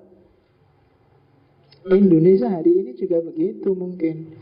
Para politikus yang tiap malam diskusi di TV, coba kamu cek. Dasarnya pasti rasio sama empiris. Jarang pakai nurani, pakai naluri, pakai intuisi, pakai imajinasi. Seandainya pakai pun mungkin sama hostnya diketawain. Yo, kita pakai nurani lah. Jangan kasihan dia, kan dia kasihan, dia nyalon kok. Itu haknya. Jarang gitu, mesti bantai-bantaian, pakai rasio. Dan kalau rasio jangan salah, rasio itu kalau kita hanya pakai rasio, jangan heran kalau jatuhnya pasti relativisme. Karena rasionalitas itu banyak. Kalau bahasa filsafatnya Al-Kasroh, the many, kita belum ketemu Tuhan. Maka coba kamu lihat, misalnya Indonesia Lions Club, pesertanya 20. Setiap orang ngomong dan rasanya kok ya rasional semua ya. Orang ini ngomong, iya ya masuk akal. Ganti orang itu, oh iya masuk akal juga. Ya masuk akal semua ya. Itulah akal. Coba pakai angle yang berbeda misalnya. Makanya kasus-kasus pengadilan kadang-kadang yang salah bisa menang, yang keliru bisa sukses. Kenapa? Akal. Jangan berhenti di situ. Maka para filosof zaman dulu jarang pakai istilah akal, tapi biasanya pakai istilah intelijensi. Tidak dalam definisi rasio. Oke, itulah filsafat kenabiannya Ibnu Sina. Nah, sekarang ngomong jiwa.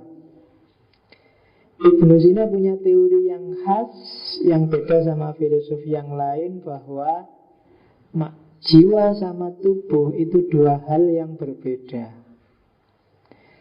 Jasmani itu hanya kendaraan. Esensinya adalah jiwa, ruhnya.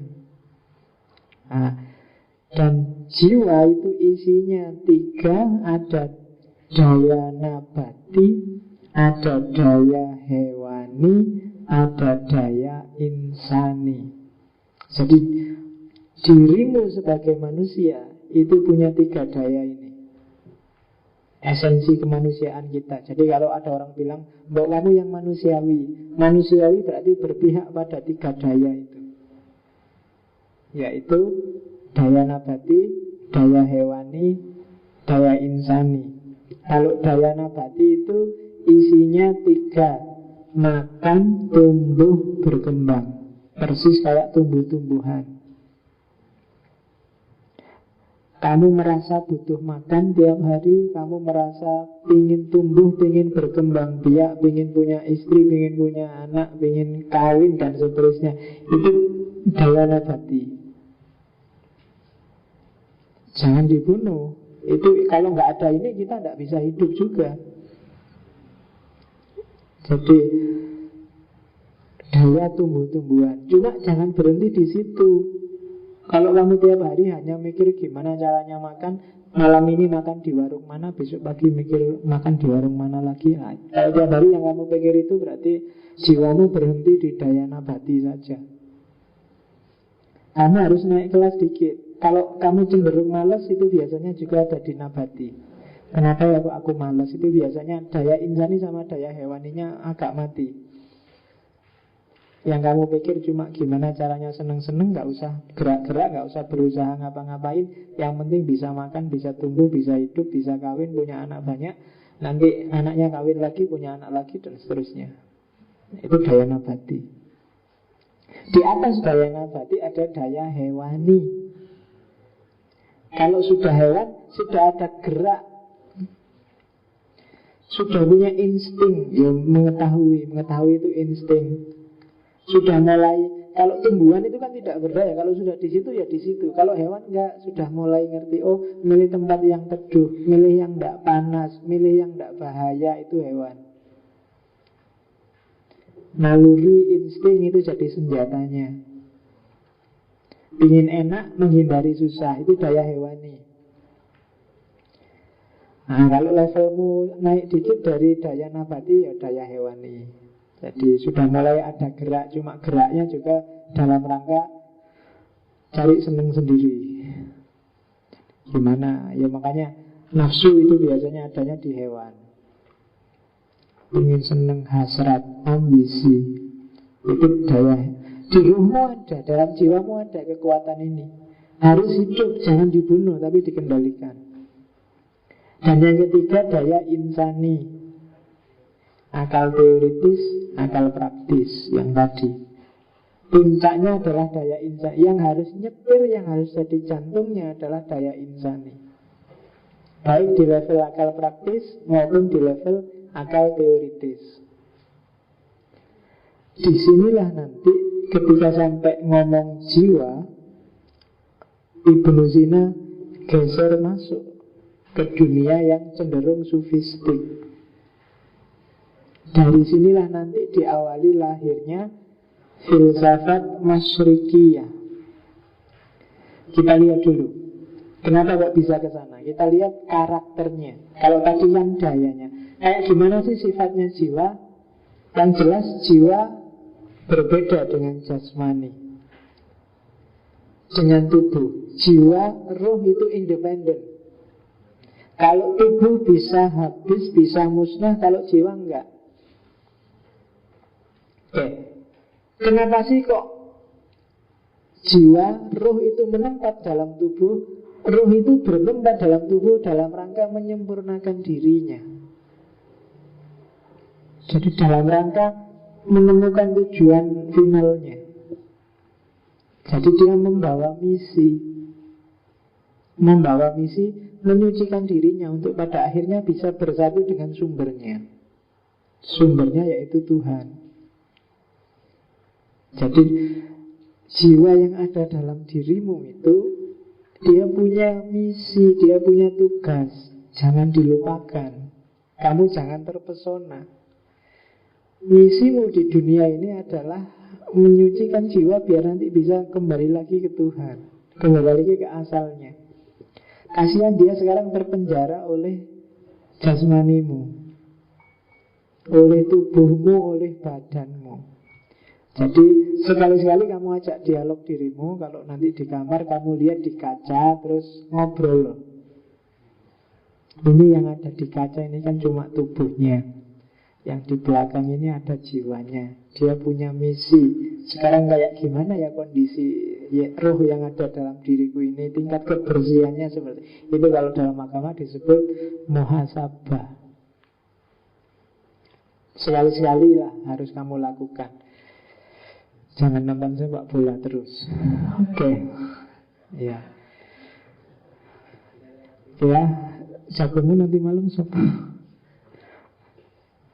Chelsea melawan Atletico. Oke, jadi jiwa beda dengan jasmani. Besok ini nanti yang dikomplain oleh Ghazali. Besok yang dihisab, yang disiksa atau dikasih balasan bukan jasmani ini, tapi jiwamu. Yang bangkit bukan fisik ini, tapi jiwa. Itu nanti yang diprotes oleh Ghazali. Karena Ghazali positioningnya sebagai seorang teolog yang terikat oleh ayat, terikat oleh dalil, terikat oleh hadis.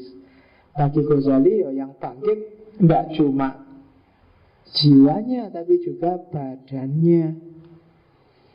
Makanya mungkin lagu Indonesia Raya itu ada pengaruhnya Ghazali. Karena bangunlah jiwanya, bangunlah badannya. Kalau pengaruhnya Ibnu Sina, bangunlah jiwanya aja. Kalau badannya itu tidak penting. Badan itu penjara kok. Di surga kan merasakan kenikmatan. Loh, nikmat atau sakit atau sengsara itu kan jiwa. Jasmani itu orang mati begitu ditinggalkan jiwanya, kamu pukuli pun dia nggak terasa. Sakit atau enggak tergantung jiwanya.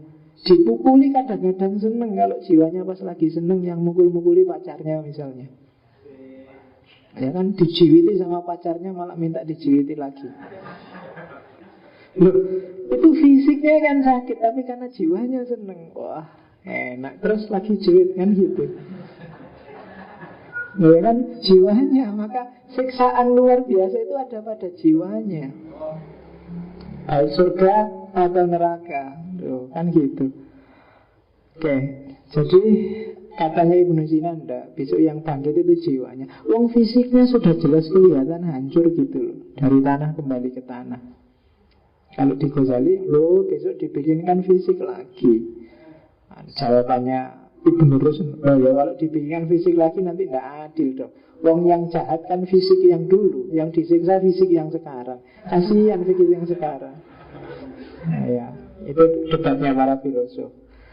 Cuma ya sayangnya waktu Ghazali ngeritik Ibnu Sina sudah nggak ada. Waktu Ibnu Rushd jawab Ghazali juga sudah nggak ada. Tapi ya enggak apa-apa. Harusnya kamu yang generasi sekarang jawab. Ghazali bikin tahafut falasifah, Ibnu Rushd bikin tahafut. Nah kamu bikin lagi sekarang tahafut. Nah itu.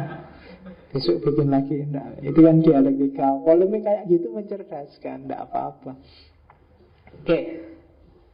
Ya, jadi bahagia atau sengsara itu ada di jiwa. Karena jiwa ini esensi, bukan form. Kalau pakai Aristoteles sebenarnya jiwa itu form. Dia sangat terkait dengan tubuh. Tapi enggak. Tubuh itu kalau di Indonesia cuma kendaraannya. Kamu mengendarai jiwamu untuk ketemu dengan Tuhan. Gambarnya seperti ini. Ini nanti belanya falsafatul masyrik. Jadi penciptaan itu modelnya emanasi terus sampai akal ke-10 yang hitam itu ke bawah. Nah, dari akal ke-10 akan lahir manusia. Dan manusia punya jiwa manusia, jiwa hewan, jiwa tumbuhan. Dan kami harus melakukan purifikasi naik ke atas. Misi kita di dunia itu melampaui jiwa tumbuhan, jiwa hewan, memuncak di jiwa manusia. Dari jiwa manusia kita bersihkan sehingga ketemu akal fa'al. Dan dari akal fa'al itulah kita akan bisa ketemu Tuhan. Polanya seperti itu.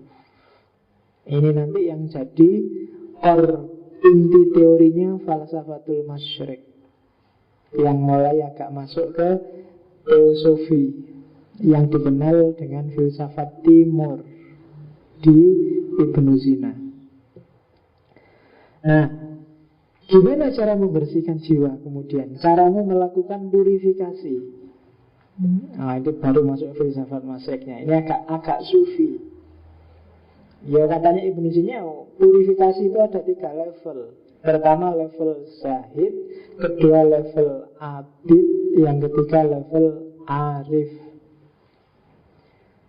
Zahid itu berarti zuhud, menghindar dari dunia, tidak terikat oleh dunia. Level kedua level abid, berarti kita mengisi aktivitas sehari-hari dengan ibadah, dengan mendekatkan diri pada Allah. Dan puncaknya adalah level arif. Kalau di level arif ini kita sudah ma'rifat, sudah ketemu dengan hakikat. Sudah ada 3 level. Hari ini harusnya kita mulai latihan untuk zuhud, meskipun berat. Kamu boleh butuh rokok, tapi jangan terikat dengan rokok.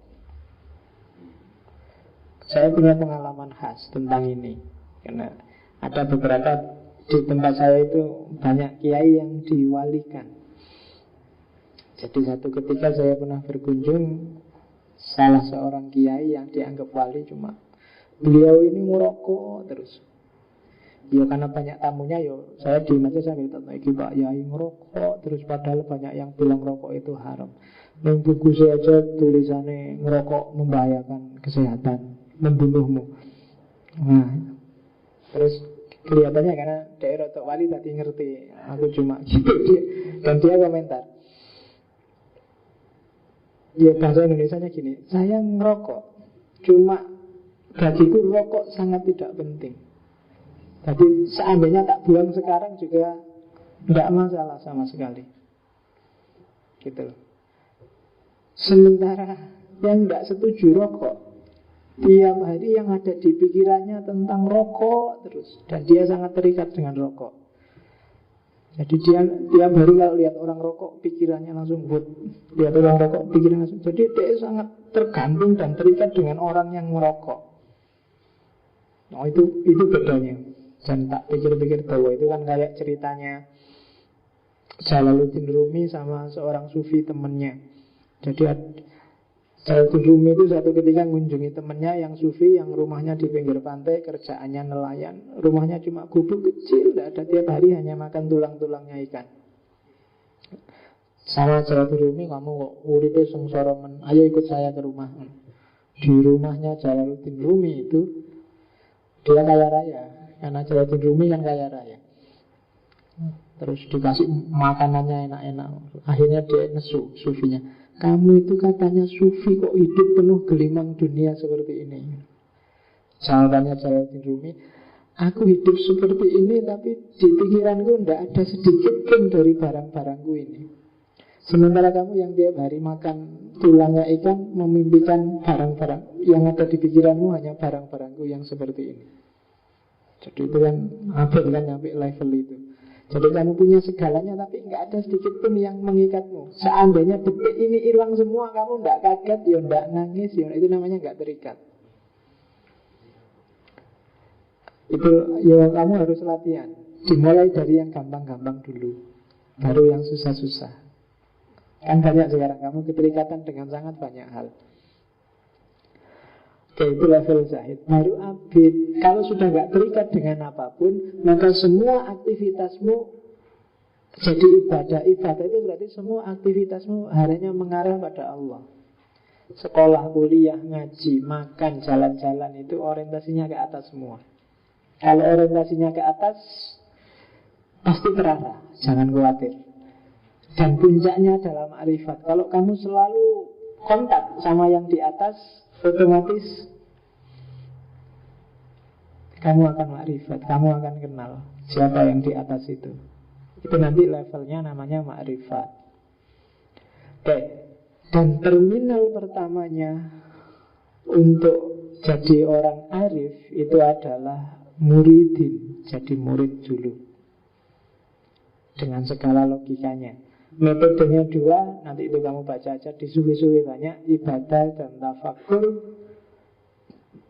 Puncaknya disebut, kalau kamu sudah ketemu kebenaran, kalau istilahnya Ibnu Sina adalah akwatan.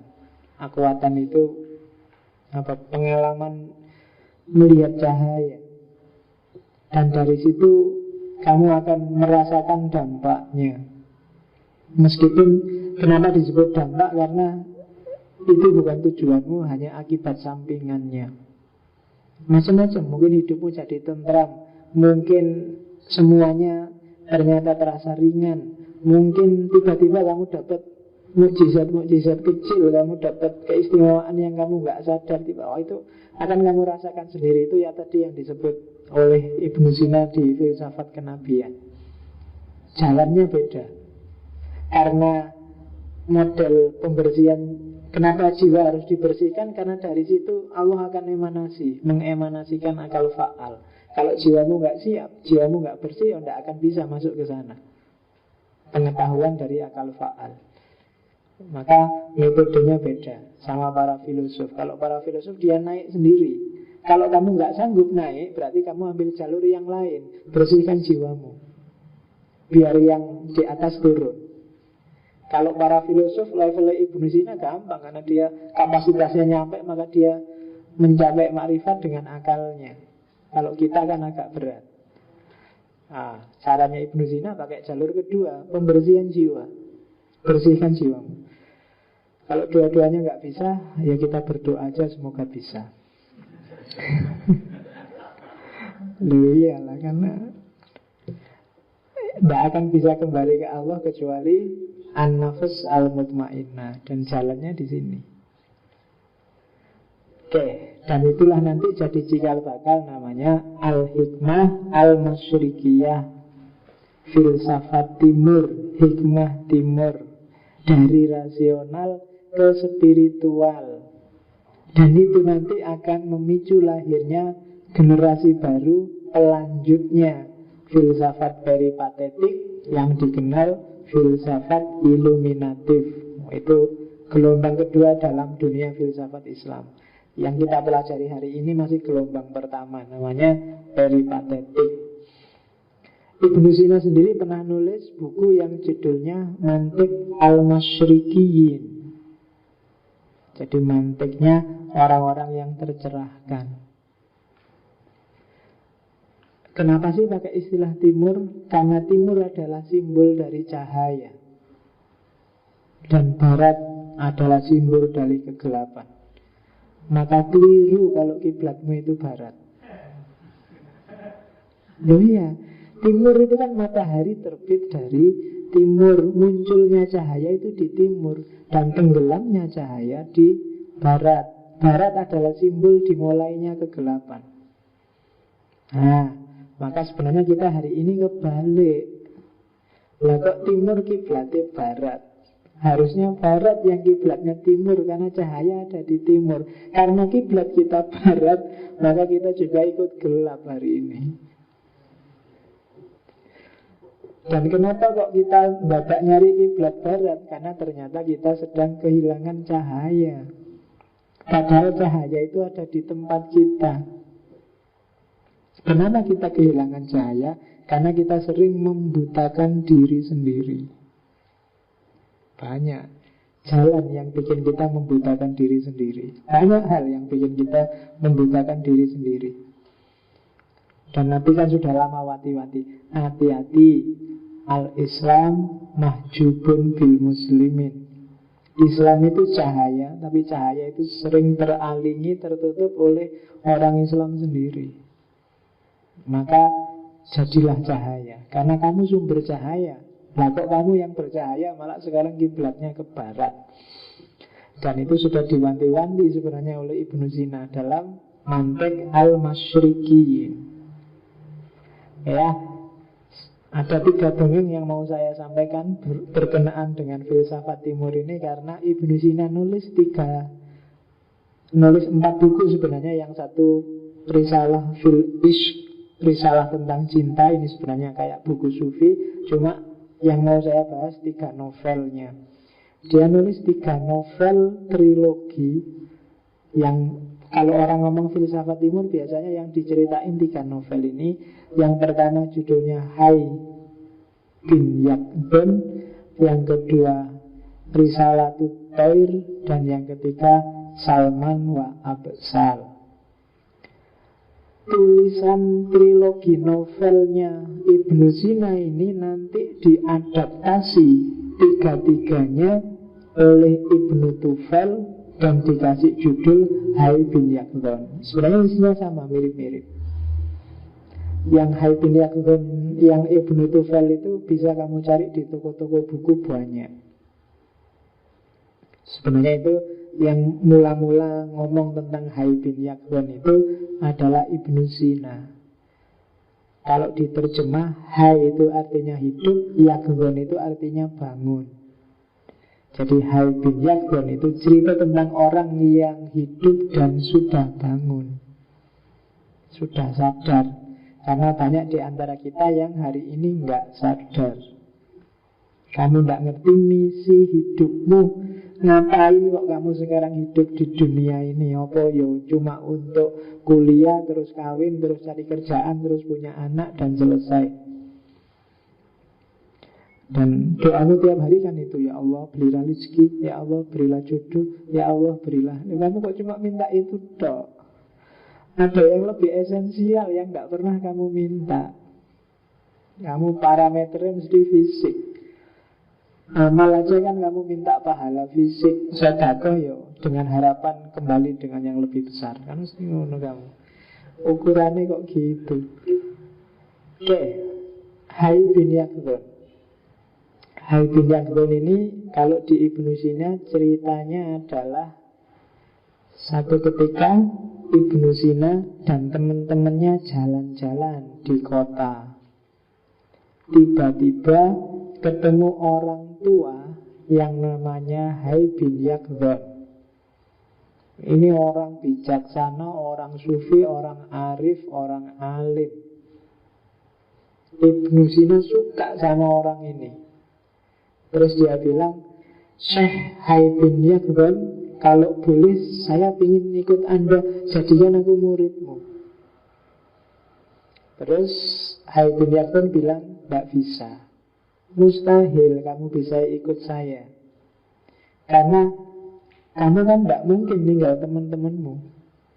Karena itu kan sedang jalan-jalan di kota dengan teman-temannya. Dan ini sebenarnya kisah analogis, alegoris yang luar biasa. Jadi kalau di situ membacanya harus agak jeli. Hai bin Yaqdhan kalau dicerita itu mewakili akal aktif, sumbernya hikmah tadi. Dan Ibnu Sina ini mewakili akal rasional tadi, hal yang natikoh tadi, jiwa yang rasional. Dan teman-temannya itu mewakili panca indera, hawa nafsu, dan lain-lain. Jadi ketika akalmu sadar bahwa kamu butuh ketemu akal aktif, kamu memerlukan hikmah, kamu memerlukan kebenaran yang puncak, kamu tidak akan bisa ikut itu sebelum kamu meninggalkan teman-temanmu. Tapi selama kamu tidak meninggalkan teman-temanmu, meskipun kamu sadar, kamu tidak akan nyampe. Ya contoh paling gampang, misalnya mungkin sekali dua kali kamu pernah baca buku sufi, terus kamu terpesona luar biasa. Astagfirullah, aku harus kayak gini, ini kayak para wali, kayak sufi-sufi, kayak itu kan kamu sering gitu kan. Begitu baca cerita-cerita kamu tersentuh, aduh. Tapi karena kamu tidak bisa ninggalin temenmu, maka semangat itu mesti sebentar lagi terus hilang. Begitu kamu bergaul lagi, campur lagi, begitu kamu hidup kayak biasanya lagi, yang tadi kamu tersentuh, terpesona hilang lagi. Nanti baca lagi, sadar lagi, tapi terus hilang lagi juga. Kenapa? Karena kamu belum bisa ninggalin teman-temanmu, ninggalin hasratmu, ambisimu, meninggalkan itu bukan berarti buang, tapi tidak terikat dengan itu semua. Selama kamu masih banyak keterikatan dengan yang lain, belum bisa kamu nyampe sini. Makanya kan banyak cerita-cerita sufi itu raja, pangeran tiba-tiba sadar terus keluar dari istananya. Karena selama masih di dalam istana susah mengambil jarak dari dunia. Makanya ada ajaran uzlah, sementara mengasingkan diri, sementara. Karena kalau sudah sukses nggak terikat, dia kembali lagi. Kayak Rumi tadi loh, sufi luar biasa, karya luar biasa, tapi tidak terikat sama sekali. Nah itu kisahnya Habib bin Yaglon. Jadi bagi yang tertarik sufi, kok selama ini nggak sukses-sukses aktivitas kesufianmu, ya karena kamu masih belum bisa ninggal teman-temanmu. Kuncinya di situ. Selama kamu masih terikat oleh banyak hal, bahkan terikat oleh ambisimu sendiri untuk jadi sufi, berarti masih belum. Ya kan, oh itu abad itu, jangan. Ya diniati tidak apa-apa, pelan-pelan. Makanya rumusnya itu dikit-dikit asal istiqomah, pelan-pelan aja.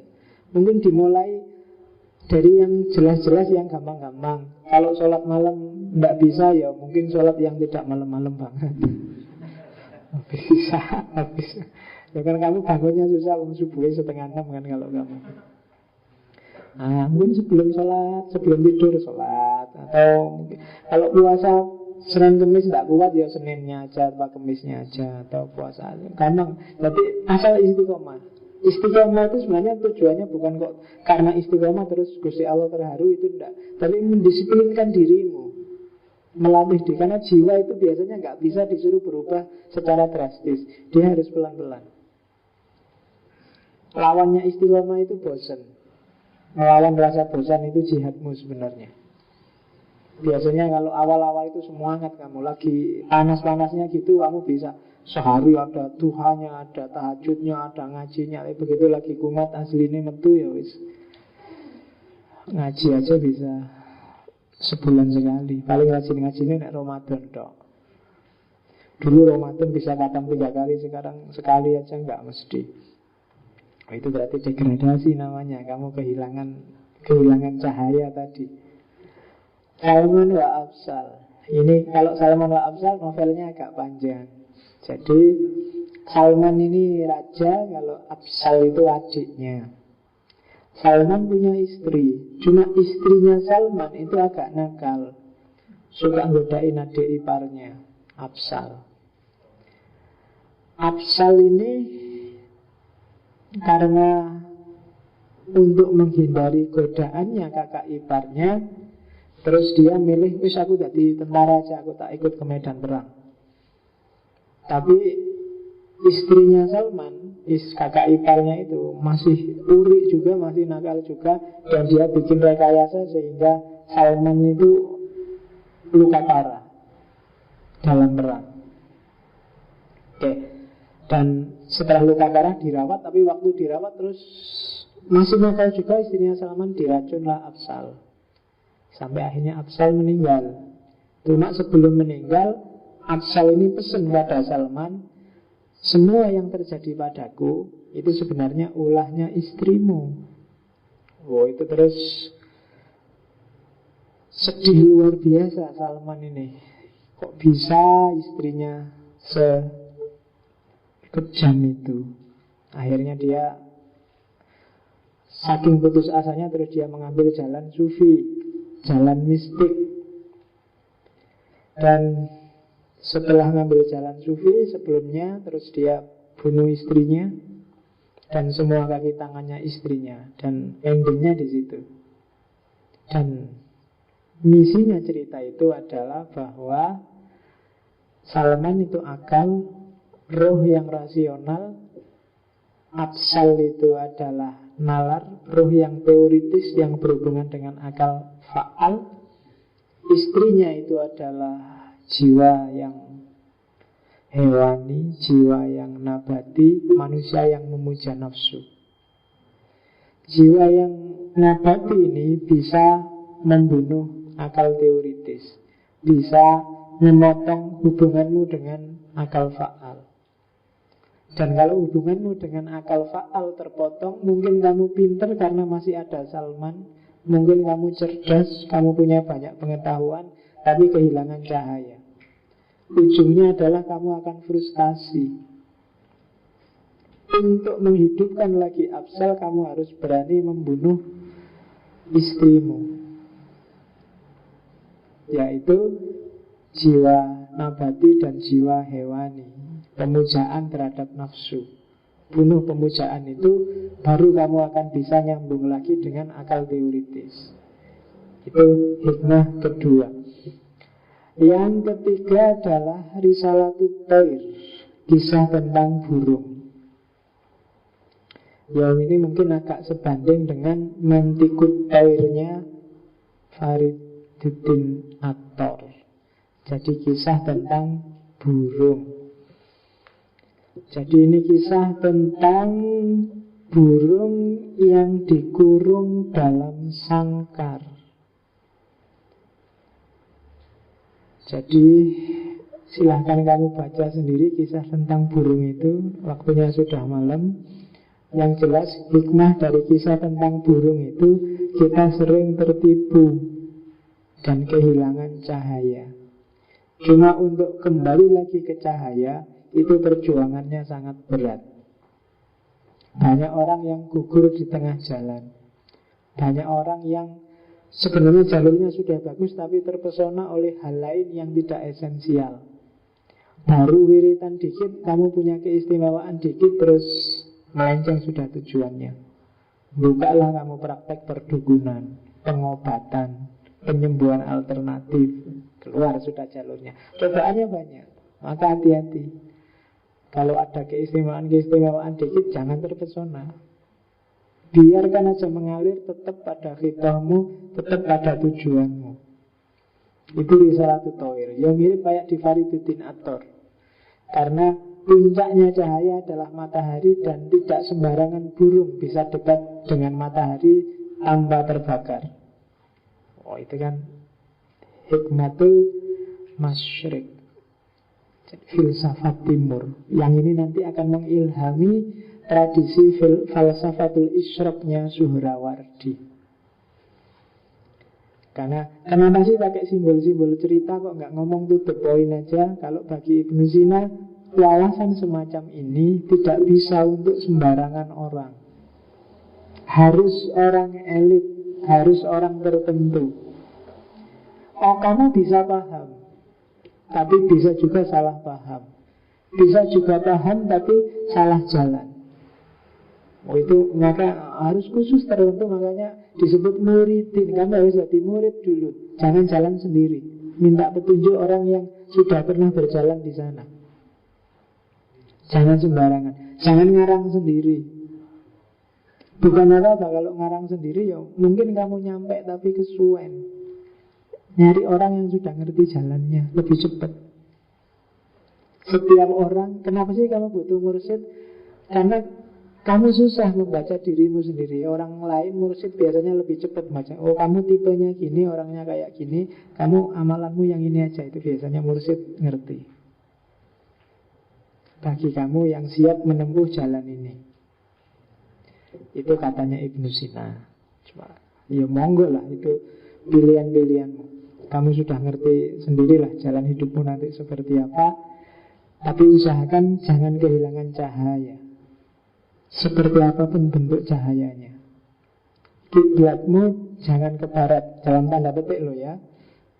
Barat tidak selalu kamu artikan Amerika, Eropa, dan kawan-kawan. Kiblatmu harus ke timur, karena cahaya ada di timur. Terus baca sendiri apa timur, apa barat, tafsirkan sesuai konteksmu sendiri. Hari ini banyak orang kehilangan cahaya. Dia hidup dalam kegelapan, cuma dia tidak ngerti bahwa dia sedang gelap. Dia merasa terang benderang padahal dia gelap. Dan orang semacam ini bahaya karena dia bisa menyesatkan orang lain. Itu yang harus hati-hati. Kamu sendiri. Maka sering-seringlah namanya muhasabah, ngitung-ngitung. Sering-sering berpikir, sering-sering latihan evaluasi, introspeksi diri. Dari situ nanti kamu akan ketemu siapa dirimu. Seperti saya bilang di awal ngaji tadi, kalau sudah ketemu siapa dirimu, kamu akan ketemu juga dengan Tuhanmu.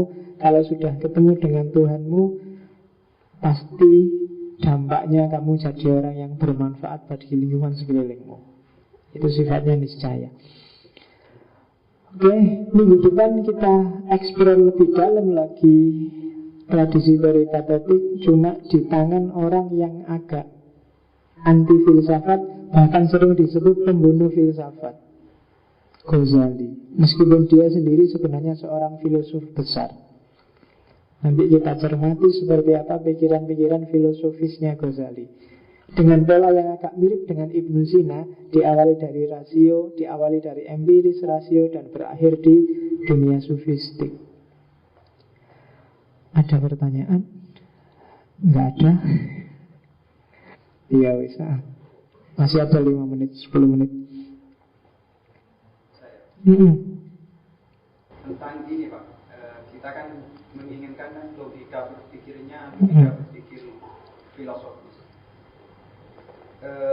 Dalam kaitannya dengan ini, teologi tentang ketuhanan misalnya. Walaupun kemudian Bapak tidak menjelaskan dalam filsafat Ibnu Sina ini tentang, artinya bukan teorinya dalam membuktikan adanya Tuhan, bukan kausalitas itu, tapi jawas itu. Nah, pada prima kausalnya filosofis Muslim itu kok cenderung menyebutnya itu Tuhan.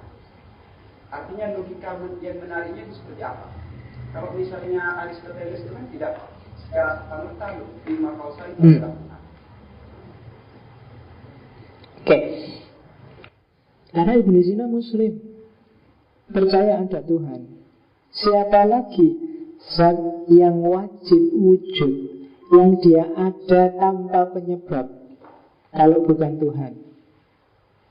Kalau kamu sebut bahwa itu bukan Tuhan, sementara kamu percaya bahwa ada Tuhan, maka yang terjadi dua hal.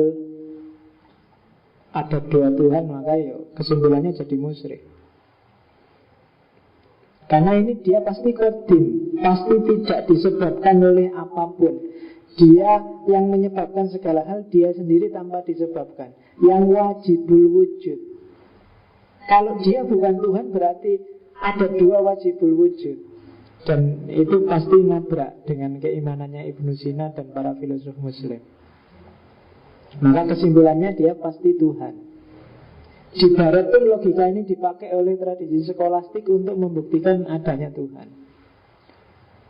Aristoteles bukan tidak menyebut Pheskos itu Tuhan. Cuma Tuhan dalam definisi Aristoteles beda dengan Tuhan dalam definisi kita. Sama, kalau di Plato disebut Tuhan. Kalau di Aristoteles saya lupa, tapi dia punya sebutan sendiri. Jangan salah, tradisi Yunani itu tradisi yang religius. Plato, Aristoteles tidak termasuk orang yang tidak percaya dengan Tuhan.